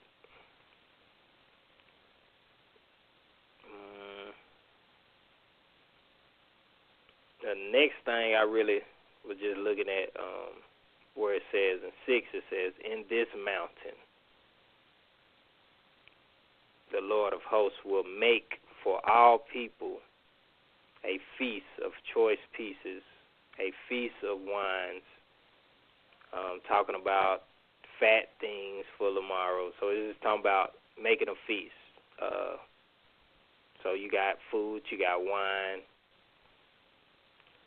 and he will destroy on this mountain the surface of the covering cast over all people, and the veil that is, and now this is, when we get to talking this veil talk, veil that is spread over all nations. So again, we come into, we get into all people, all nations. We got to kind of, for me, I don't know about for anybody else, I'm just real careful about these things now, just how I've seen some things translated and how, I can't get away from the context. But he will swallow up death forever. So these are some strong stuff that I just wanted to say. Like, a lot of this stuff is strong speech of certain things when we look about. So death forever. And the Lord will wipe away tears from all faces. Because this sounds like Revelations right here. This sounds just like Revelation, don't it? To put it out. The rebuke of his people. Now we go back to him saying his people is a possession. He will take away from all the earth. His people from all the earth. Okay. I'm not going to go into that. For the Lord has spoken. And it will be said in that day, behold, this is our God. We have waited for him. So you got to look at this. We have waited for him. Like, how's you waiting on him and you don't even know about him? Or something like that. Or what are you waiting on him for? Let's go to the next Man, that ain't even what I word. saw. We will be glad and rejoice in his salvation. So they waiting on his salvation, right? in context. They That's waiting a on song. the I salvation. see, I didn't even know. They made a Who whole will song need about his salvation? His people. He just said the rebuke of his people he will take away, so they waiting on him to stop whooping them. You know what I'm saying? So this is the song that they have put in place. It can seem like it's talking about everybody, but when you really, really, really read close, you see that it has nothing to do with everybody. It's talking about them in their current state of the Most High punishing them and them coming out of that. And they waiting, you know what I'm saying that they have waited. So in their mind, they know that the Most High is going to save them out of the curses that he put upon them and what they're going through. So they say, we have waited for him. We will be glad and rejoice in his salvation. So the salvation that they talking about is being saved from these nations doing them in like this. So, and then it say, for on this mountain, so we go back to a mountain, the hand of the Lord will rest. And Moab, now we got to throw Moab in the mix, shall be trampled down under him. So it's like we have to read all this. That's why I'm reading it right now. As straw is trampled down. So during this time, with they singing this, Moab has to be trampled down whenever this salvation comes, because Moab got something to do with this. And he will spread out his hands in their midst, who is there? Moab. In their midst, as a swimmer reaches out to swim, and he will bring down their pride. Who is their pride? Whose pride is it talking about? Moab. We'll go back up to the subject, Moab. And he will bring down their pride together with the trickery of their hands, Moab's hands. So it's directly talking about Moab. So if you want to try to throw Esau in the mix of this, get out of here. Okay? Oh, that sounded so rude. I'm sorry. Man, look. The only reason I laughed because I was about to say something about Esau. Like, and you just snatched that in my mouth. I thought I was on mute, but whatever. Oh, I wanted to okay. laugh. Yeah, I didn't mean it in that way. I just how it came out. But basically what I'm saying has nothing to do with Moab. You know what I'm saying? Like, you can get that doctrine out of here. You know what I'm saying? Because that doctrine don't fit this. So the fortress of the high forts of your walls, okay, where are these walls at? Around the whole earth or around the area, the land? He will bring down, lay low. I know he ain't talking about the wall Trump finna put up or trying to put up. And bring to the ground. That could be what he's talking about. Man, get out of here. Down to the dust.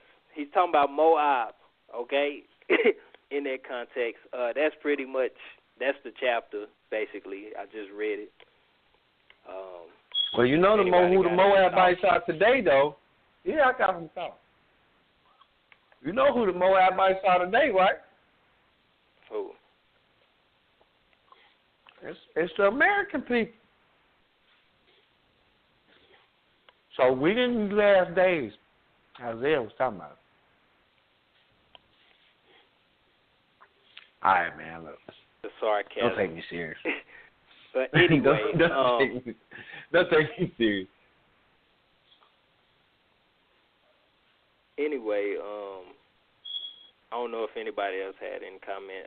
You got the flow. You running this thing. I'm gonna sit back. I got you. Oh, you got some good stuff in there. I was going to speak on. I had 7, 8, 9, but he almost kind of demolished everything that I wanted to say. So speak on the swallowed up death and victory. It sounded like Revelation. Okay, I'm not gonna go back there. All right, and man, this made me want to read Revelation just to see how much of it is copy. I have to say, like, because this is, wipe away the tears. Then I know they talk about the Revelations and Moab and all that extra stuff too. So whatever. But I want to say that if anybody ties this to the Revelation, and if you subscribe to the whole book, part old and new, this would be something that you would have to, for those people that really don't know, or people just like to use the word precept, this would be a precept. Well, when precept means like rule, but this would be a verse that you would say, look, here's Isaiah prophesying about it. Take into account, there's only one person spoke about in this verse that they waited on. Throw that out there. I understand it now. So, it's kind of what I saw Israel knew in Isaiah day, what they was looking forward to. All right, through all and all.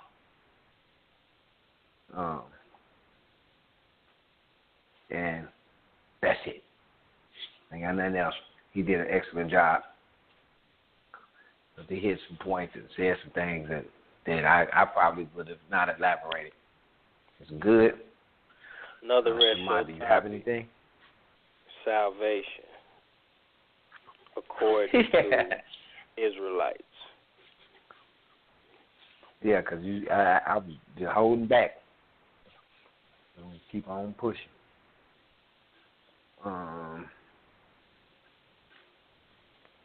So I guess we can keep on going.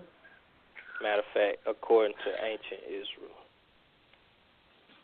We're going to use the word ancient. Older, yeah. I'm welcome. Man, nobody's in the queue.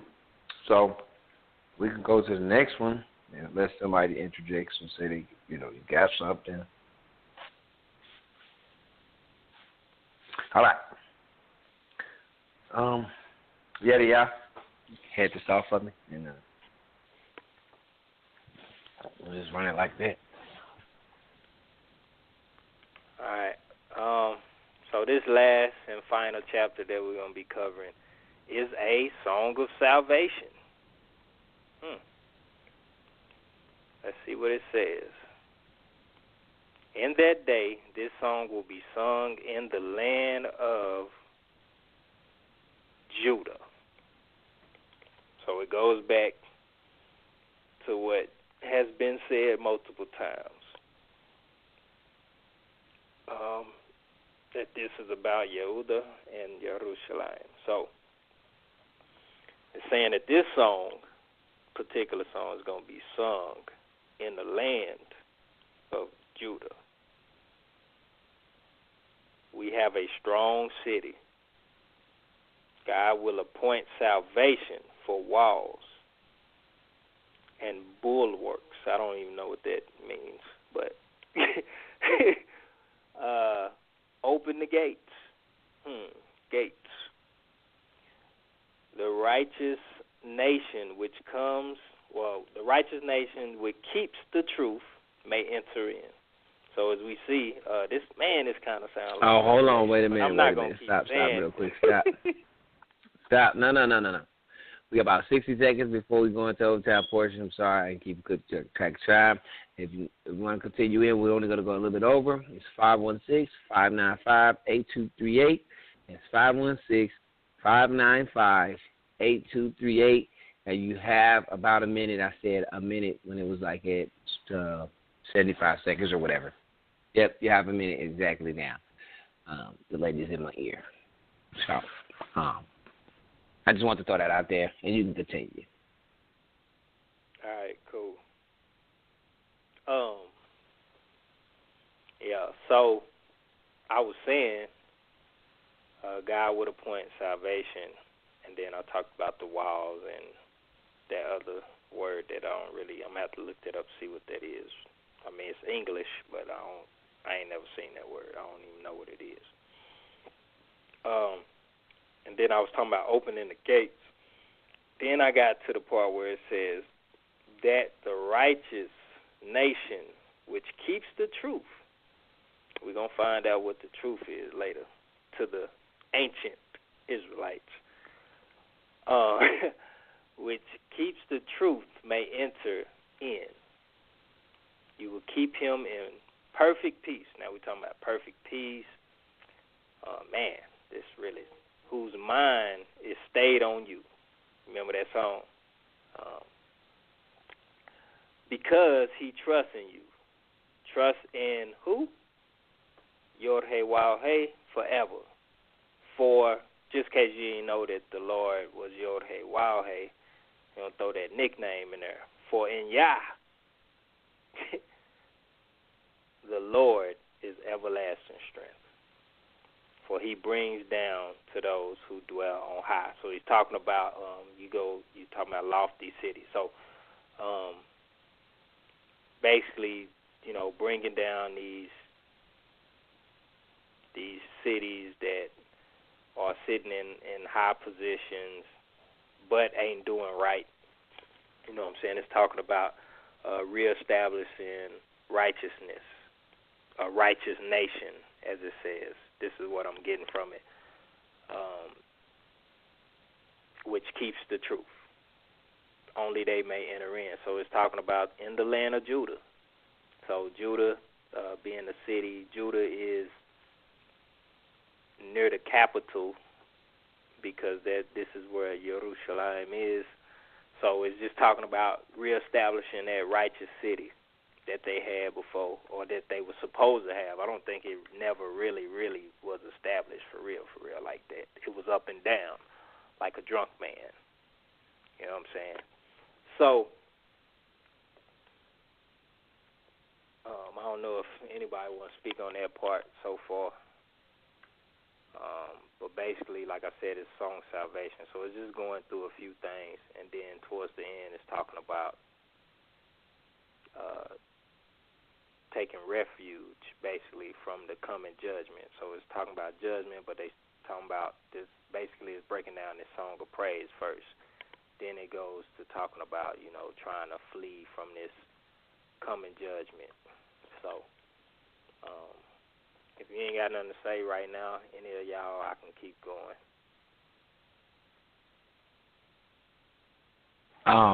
Only thing that I did, it was pointing to,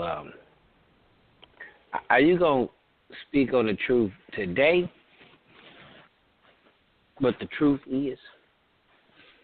I didn't want to go. Or are you making that up some kind of rest show? Scriptures. I'm just making that I don't want to elaborate too much because I would have to go to other texts to show how people thought, unless I can go backwards. That's a rest show? I'm just trying to figure out. That was one of my questions. If you want it to be a rest show, I could write it down. I mean, got two from the if you want... I'm saying you can put that in there if you feel like that. You got to go too much scriptures. What is the truth? That's a good show. What is the truth according to the ancients? All right. Noting it now. Yeah, because I like to hear that. I'm torn in between these scriptures, man, because I'm torn if this is when this is. It's certain words that, like we say, will throw you off. Them forevers and nevers. Them throw you off every time. But, so I'm just really kind of viewing what's being said, and then trying to take into account everything that's being said, if I could possibly do it, and then I got to apply this to later, see if it applies to later on. If it didn't happen in none of our recordings, it means there's some other recording or it's still to come. So, as I'm going through some of these prophecies, this is kind of one I'm keeping my eye on because at this point I can't make an assumption because it hasn't happened yet. You know what I'm saying? Like, as far as in our contextual studies. That's kind of what I've been looking at. Yeah.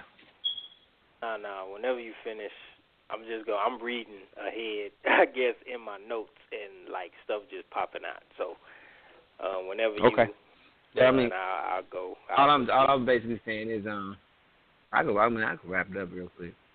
All I'm basically saying is, as I'm looking at this prophecy, it's going from the last one, and we waited on you and all that, and so I'm trying to figure out, when it's occurred, and that's where I'm at right now. So you can have the floor again. If I think of something else, So basically, in the context of this is this song, because one was a song of praise or something to that effect, and then this one is a song of salvation. So it's kind of like a foretelling of what they're going to say when it happens. So it's kind of using like some of the language is like a present tense, but it's future, basically saying, now watch. When it happens, this is what you're going to say.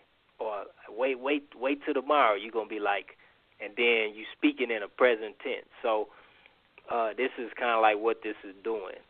And then when you get to like, we waited on you, it's present tense speaking of the past, saying that you waited, and then now that you've been saved, you telling the person, man, I was waiting on you. You know what I'm saying? So it gets tricky a little bit if you ain't following along with the context. But the part I wanted to point out is talking about the desire of our soul is for your name and for the remembrance of you. So with this, that was big to me because it's talking about the desire of their soul is for your name. So go up a little bit. Oh Lord, oh Yod Hey Wow Hey, we have waited for you. The desire of our soul is for your name. It's just showing this thought of these ancient Israelites. I don't see anybody else being talked about. That's just me. You know what I'm saying? Just from their perspective on how they thought with these songs, because these songs are legit, like how they should be thinking. You know what I'm saying? This has nothing to do, because we know actions speak louder than words, but words sound real good. Words are to are said to make a person, sound good, but your actions have to follow up. So what they saying is good, and this is what they saying is what they should do. So their desire should be for Yod Hey Wow Hey and for the remembrance of Yod Hey Wow Hey. So we got to keep him in remembrance, because remember that name is a memorial. Memorial means to memorize something. They all come from the same word. Memorial, remember. Okay. So this name, they know it's to be upheld. All right. That's my take on it. And then it said, yes, by my spirit within me. So some people might trip on that, saying, oh, it ain't say the Most High Spirit, but your spirit comes from the Most High. It's just basically saying the spirit that's in you, I will seek you early. For with your judgments, for when your judgments are in the earth, the inhabitants of the world will learn righteousness. Again, talking about the world and all this stuff. Will learn righteousness. Let grace be shown to the wicked. This was big for me too. Let grace be shown to the wicked. So boom, we the wicked, they need grace. Cool. I believe that. Let's keep reading. Yet he will not learn righteousness. Whoa. What's going on here? Yet he will not. You know what I'm saying? Let grace be shown to the wicked, but yet he will not learn righteousness. In the land of uprightness he will deal unjustly, and will not behold the majesty of Yod-Heh-Waw-Heh. Yod-Heh-Waw-Heh. When your hand is lifted up, and when we talk about hand being lifted up, we talking about a hand being lifted as to strike. Okay, so they will not see. So it's saying, basically, in a nutshell, all this wordage that's being said is basically, let the wicked be shown grace. You know, that's what it's saying. But it's saying even though they're being shown grace, they will not learn righteousness, and they will not in the land. So it's still in conjunction with the land right here. So we can't get away from that. But in the land of uprightness, he will deal unjustly. So it's talking about a period of time when all this is going down, when they singing this. He will not deal unjustly. I mean, he will deal unjustly and will not behold the master. So, you know, being shown grace, won't learn righteousness, still dealing unjustly during this time period, and will not behold the majesty of Yod-Heh-Waw-Heh. And it says, when your hand, so basically now, because these people that has been given grace, that's still dealing unjustly, he lifts his hand to strike them. They don't even see it coming. It's like, you know, when somebody doing something, like you done let somebody slide, and they still trying to run over you, and you like, you know what, I got something for them. And they think it's all good. They don't even see that you finna put them paws on them.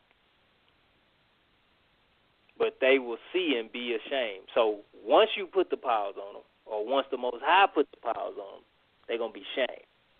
They thought it was all good. Kind of sound like we say, depart from me, I never knew you type of deal. Kind of sound like that. Anyway, same concept, I think. For their envy of people, yes, the fire of your enemies shall devour them. Lord, you will establish peace for us. For you have also done all works within us. This is big. Y'all can stop me whenever y'all want to, but I'm on a roll right now, like a paper towel. That's what John Boy said. You will establish peace for us. Okay, so now we're going back to some peace. But this is the big. For you have also done all works within us. Kind of sound like what Yeshua was saying, like works done in me. Not actually that he did the works. So that kind of shows a separation. But this also shows that these people understood that the Most High worked within them as well. You know. Oh Lord, our God. And it's more than one person that he's working through, may I add. Oh, Lord, our God, again, Yod-Heh-Waw-Heh, they God, masters behind you have had dominion over us, right? So this is what they're saying. They're saying that people had dominion over them, you know, people reigned over them. Now, this is the big one right here for me. But by you only, notice the affliction in my voice, we make mention of your name. Read it again. But by you only we make mention of your name. And this is the song after they receive salvation that they're supposed to be singing. So this is their mindset of how they're supposed to thank the Most High or show appreciation to the Most High for what he has granted them concerning salvation. So they are dead. They will not live. so on and so forth. They keep going. I could read it all, but for the sake of time, I'm not. But it's a lot of good stuff in there if you read it.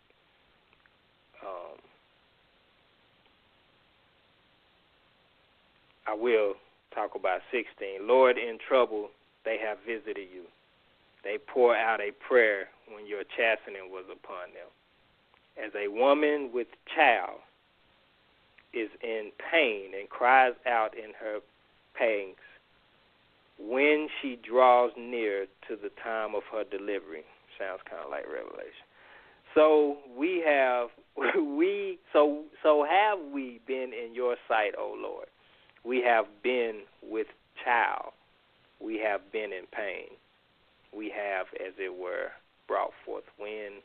We have not accomplished any deliverance in the earth, nor have the inhabitants of the world fallen. So, just kind of ideal snapshot of them saying we ain't really accomplished what you set for us to accomplish. Deliverance in the land, because he took them in the land to drive out the wickedness. It say earth, but I'm just going to say land. Deliverance in the land, nor have the inhabitants of the world fallen. So, it could be talk about the inhabitants of their land, which would be their world, or it could be talking about the whole world. That's up for you to decide what you want that to be for you. But for me, I'm looking at it as going back, just seeing everything that has been said before this point. That's what he said he wanted them to do, to go in there and drive them people out. And they didn't do that. So, I'm going to stop there, man. Somebody else could pick up if y'all want to.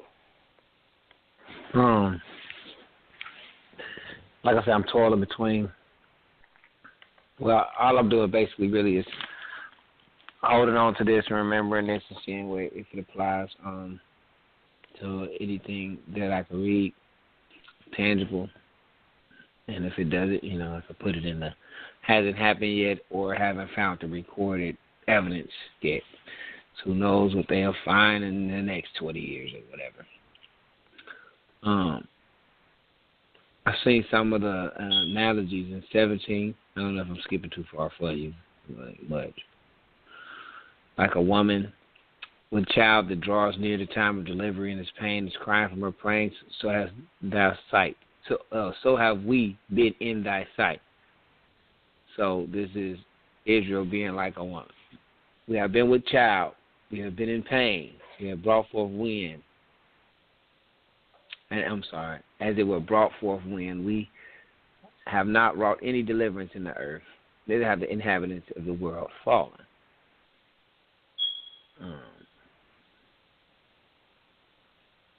Look at this. The dead man shall live, together with my dead body shall they arise.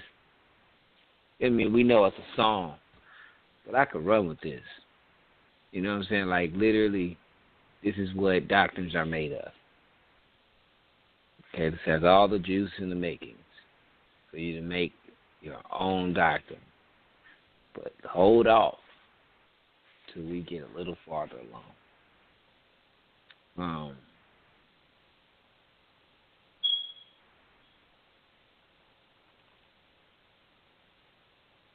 I'm going to read the last one since I've gotten this far.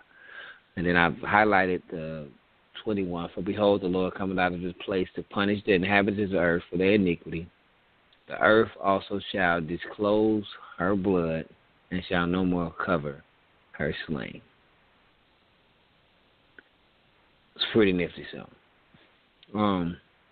The reason why I say I look for this to happen because this is what Isaiah is saying that they will say. Not saying it's going to, but likeness of, okay? And what I mean by likeness of is things happening along the lines of either metaphorically how Isaiah was speaking of, or it could be literal too. We just have to see it happen. I mean, we know everything at literal. Like it does say like certain things in the text. It says like a woman giving birth. Let's talk about Israel. Okay. But what is they giving birth? Like it says, basically said they've been waiting on the Most High's salvation, and that giving birth, and like that woman giving birth, has to do with their salvation. Like they've been waiting on this. It has nothing to do with anything else, according to what this is talking about.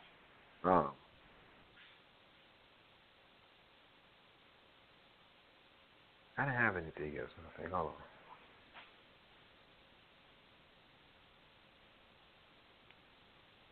Oh, I did. Sorry. I skipped something. 12 and 13. Lord, thou wilt ordain peace for us, for thou hast wrought all the works in us.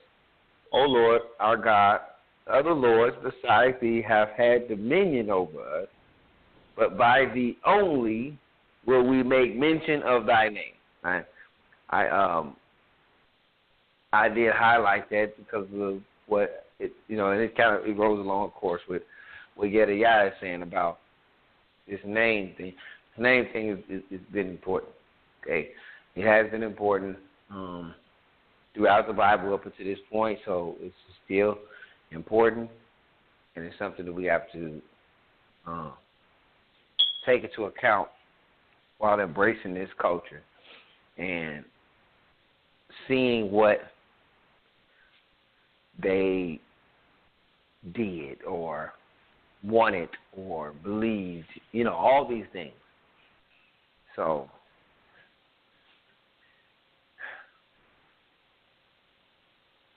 yeah, that's all I'm going right there. Maybe we can talk about that some other time. What this name has been, what does this mean as far as just making mention of the name and uplifting the name and this, that, and the other. Go deeper some other time. That's all I got. If you had something else. No, I would just kind of think about what you were saying, whether, to look at it if it hasn't come to pass yet or if it came to pass, or if it's something that we need to look for in the future. My only thing that I guess has come across my mind is that it's saying, you are to sing these things in the land of Yehuda. So it's talking about something. So I guess, like you said, we just got to look for them leaving the land being desolate, taking over and all this stuff, and then them returning there and actually worshiping the Most High and doing all these things that they are saying that they should do once they receive their salvation. Because my thing is this, when it comes to salvation,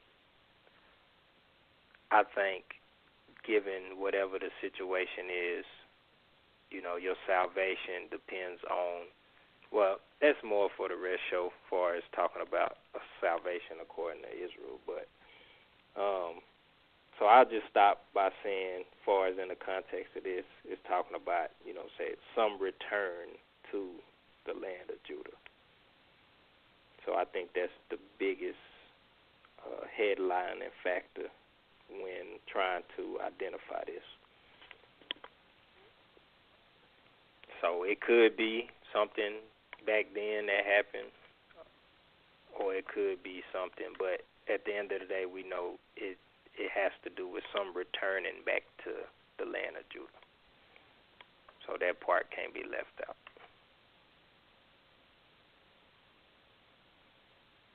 That's correct. That's what the header is. So that's all we got. Is there anything else to be said? I don't have nothing per se. I don't know if any of the listeners want to chime in or anything like that. You could do so right now. But as far as I am concerned, no, I don't have anything else to say until we go into the closing comments. No, me neither. Shamar, you got something?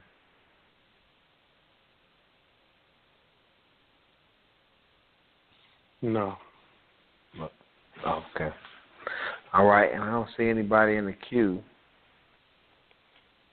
so we can do the closing statements.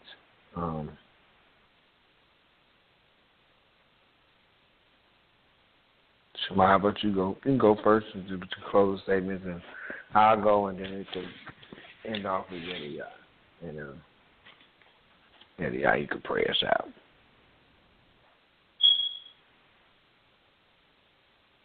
I appreciate those of you that tuned in. Hope that you had gathered some good information from these brothers. I look forward to you being here next week. Shalom lehisleot. Yeah. Caveat: I look forward to seeing y'all next week. We continue on our contextual studies. I just want to say, as we go forward, honestly, we're about to start getting juicier and juicier and juicier. It's just something to take into mind that I'm taking into my mind as I go into this is not trying to take any preconceived notions so we can actually see what the text is saying and try to see if there's accounts that we can look up, not look up forward, but anything that we can match up backwards. And if not, we're waiting on it. I would just say write it down until we get the full-blown proof of what it actually means. This is where my reset button comes in. I always say, the reason why I say this is because it's hard to get a understanding sometimes of certain texts and things of that sort when we already know what they're talking about. Or in our head, we know what they're talking about. So just be careful as we go forward. Like I say, some of these things even they trip me up looking at them and say, this sounds kind of like this. And I just got to, I remind myself that if you don't have the answers, you don't have to force an answer. It's not about finding out an answer that is not written. It's about finding out what is written and making your answers off of that. If something's not there or it's not clear or something along those lines, it's fine.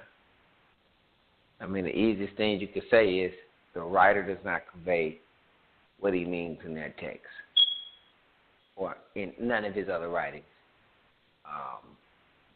And we can move right along. That's the way I'm dealing with things nowadays. I'm past the point where I have to explain everything in the Bible. I wasn't the person that wrote it, so I might not be able to explain correctly what he meant. We're trying our best to try to figure it out, like the language that they used and bringing in context. But we do the best we can. Isaiah's not sitting here, standing there with us, saying, y'all got that right. We use the context, we use the language, and that's how we're going to have to do. But if it has something that doesn't have any surrounding evidence and certain things like that, we just got to take it, keep rolling with it. And maybe something that happened later on that attests to this story. Because at this point, my reset button is hitting. There's a lot of stuff that I can't even tell you if they're going to bring stuff back out later. So some of this stuff is some actual genuine trying to see what happens later on. I want to say most of it because I might say one or two things that I might already know the answer to. But all in all, good show. I appreciate everybody for tuning in. And Most High willing, we'll see you next week.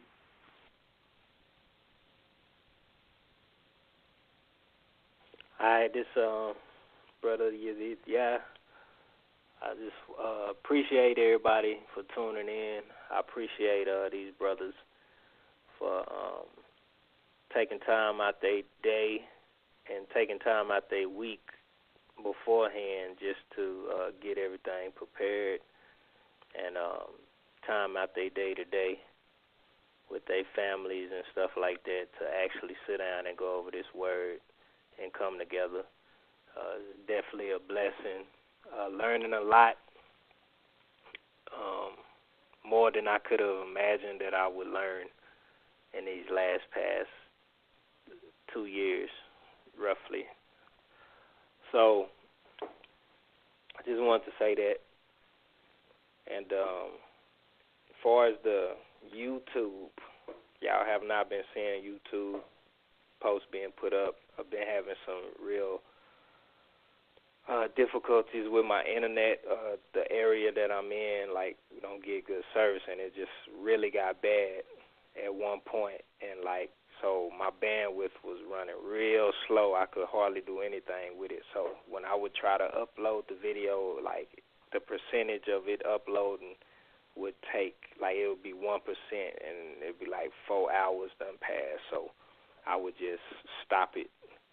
So hopefully I got some more, I got a little bit more speed.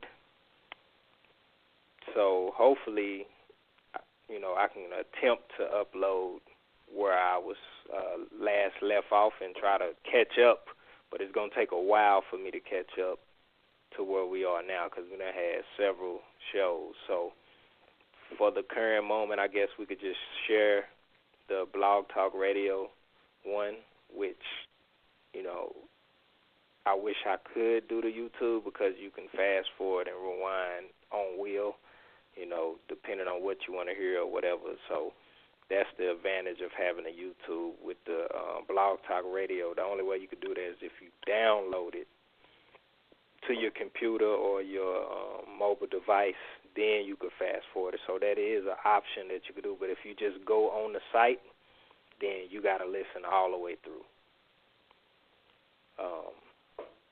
So a lot of people might not want to do that. So, but there is an option to download. So I just want to put that out there too. But I will try to catch up to this YouTube.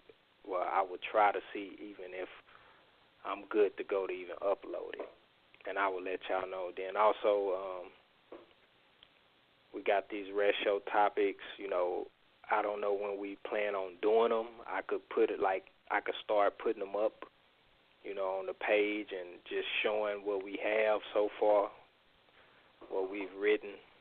But like the brother said, as we keep moving forward, I'm really finding myself kind of, you know,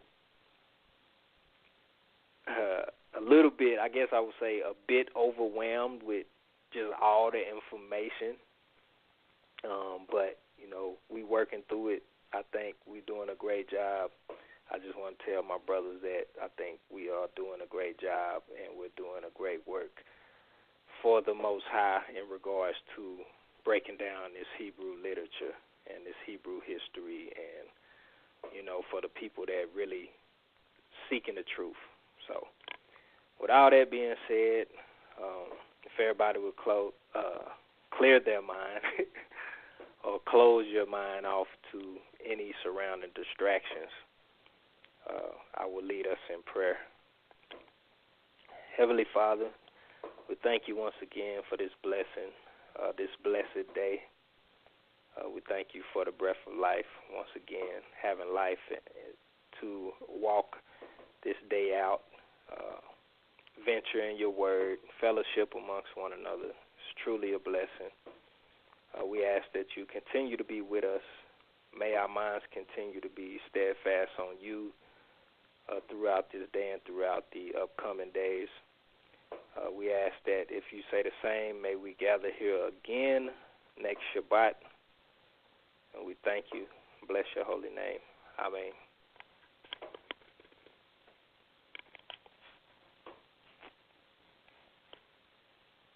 All right, that concludes the show. Thank y'all for tuning in, and we will see you next week.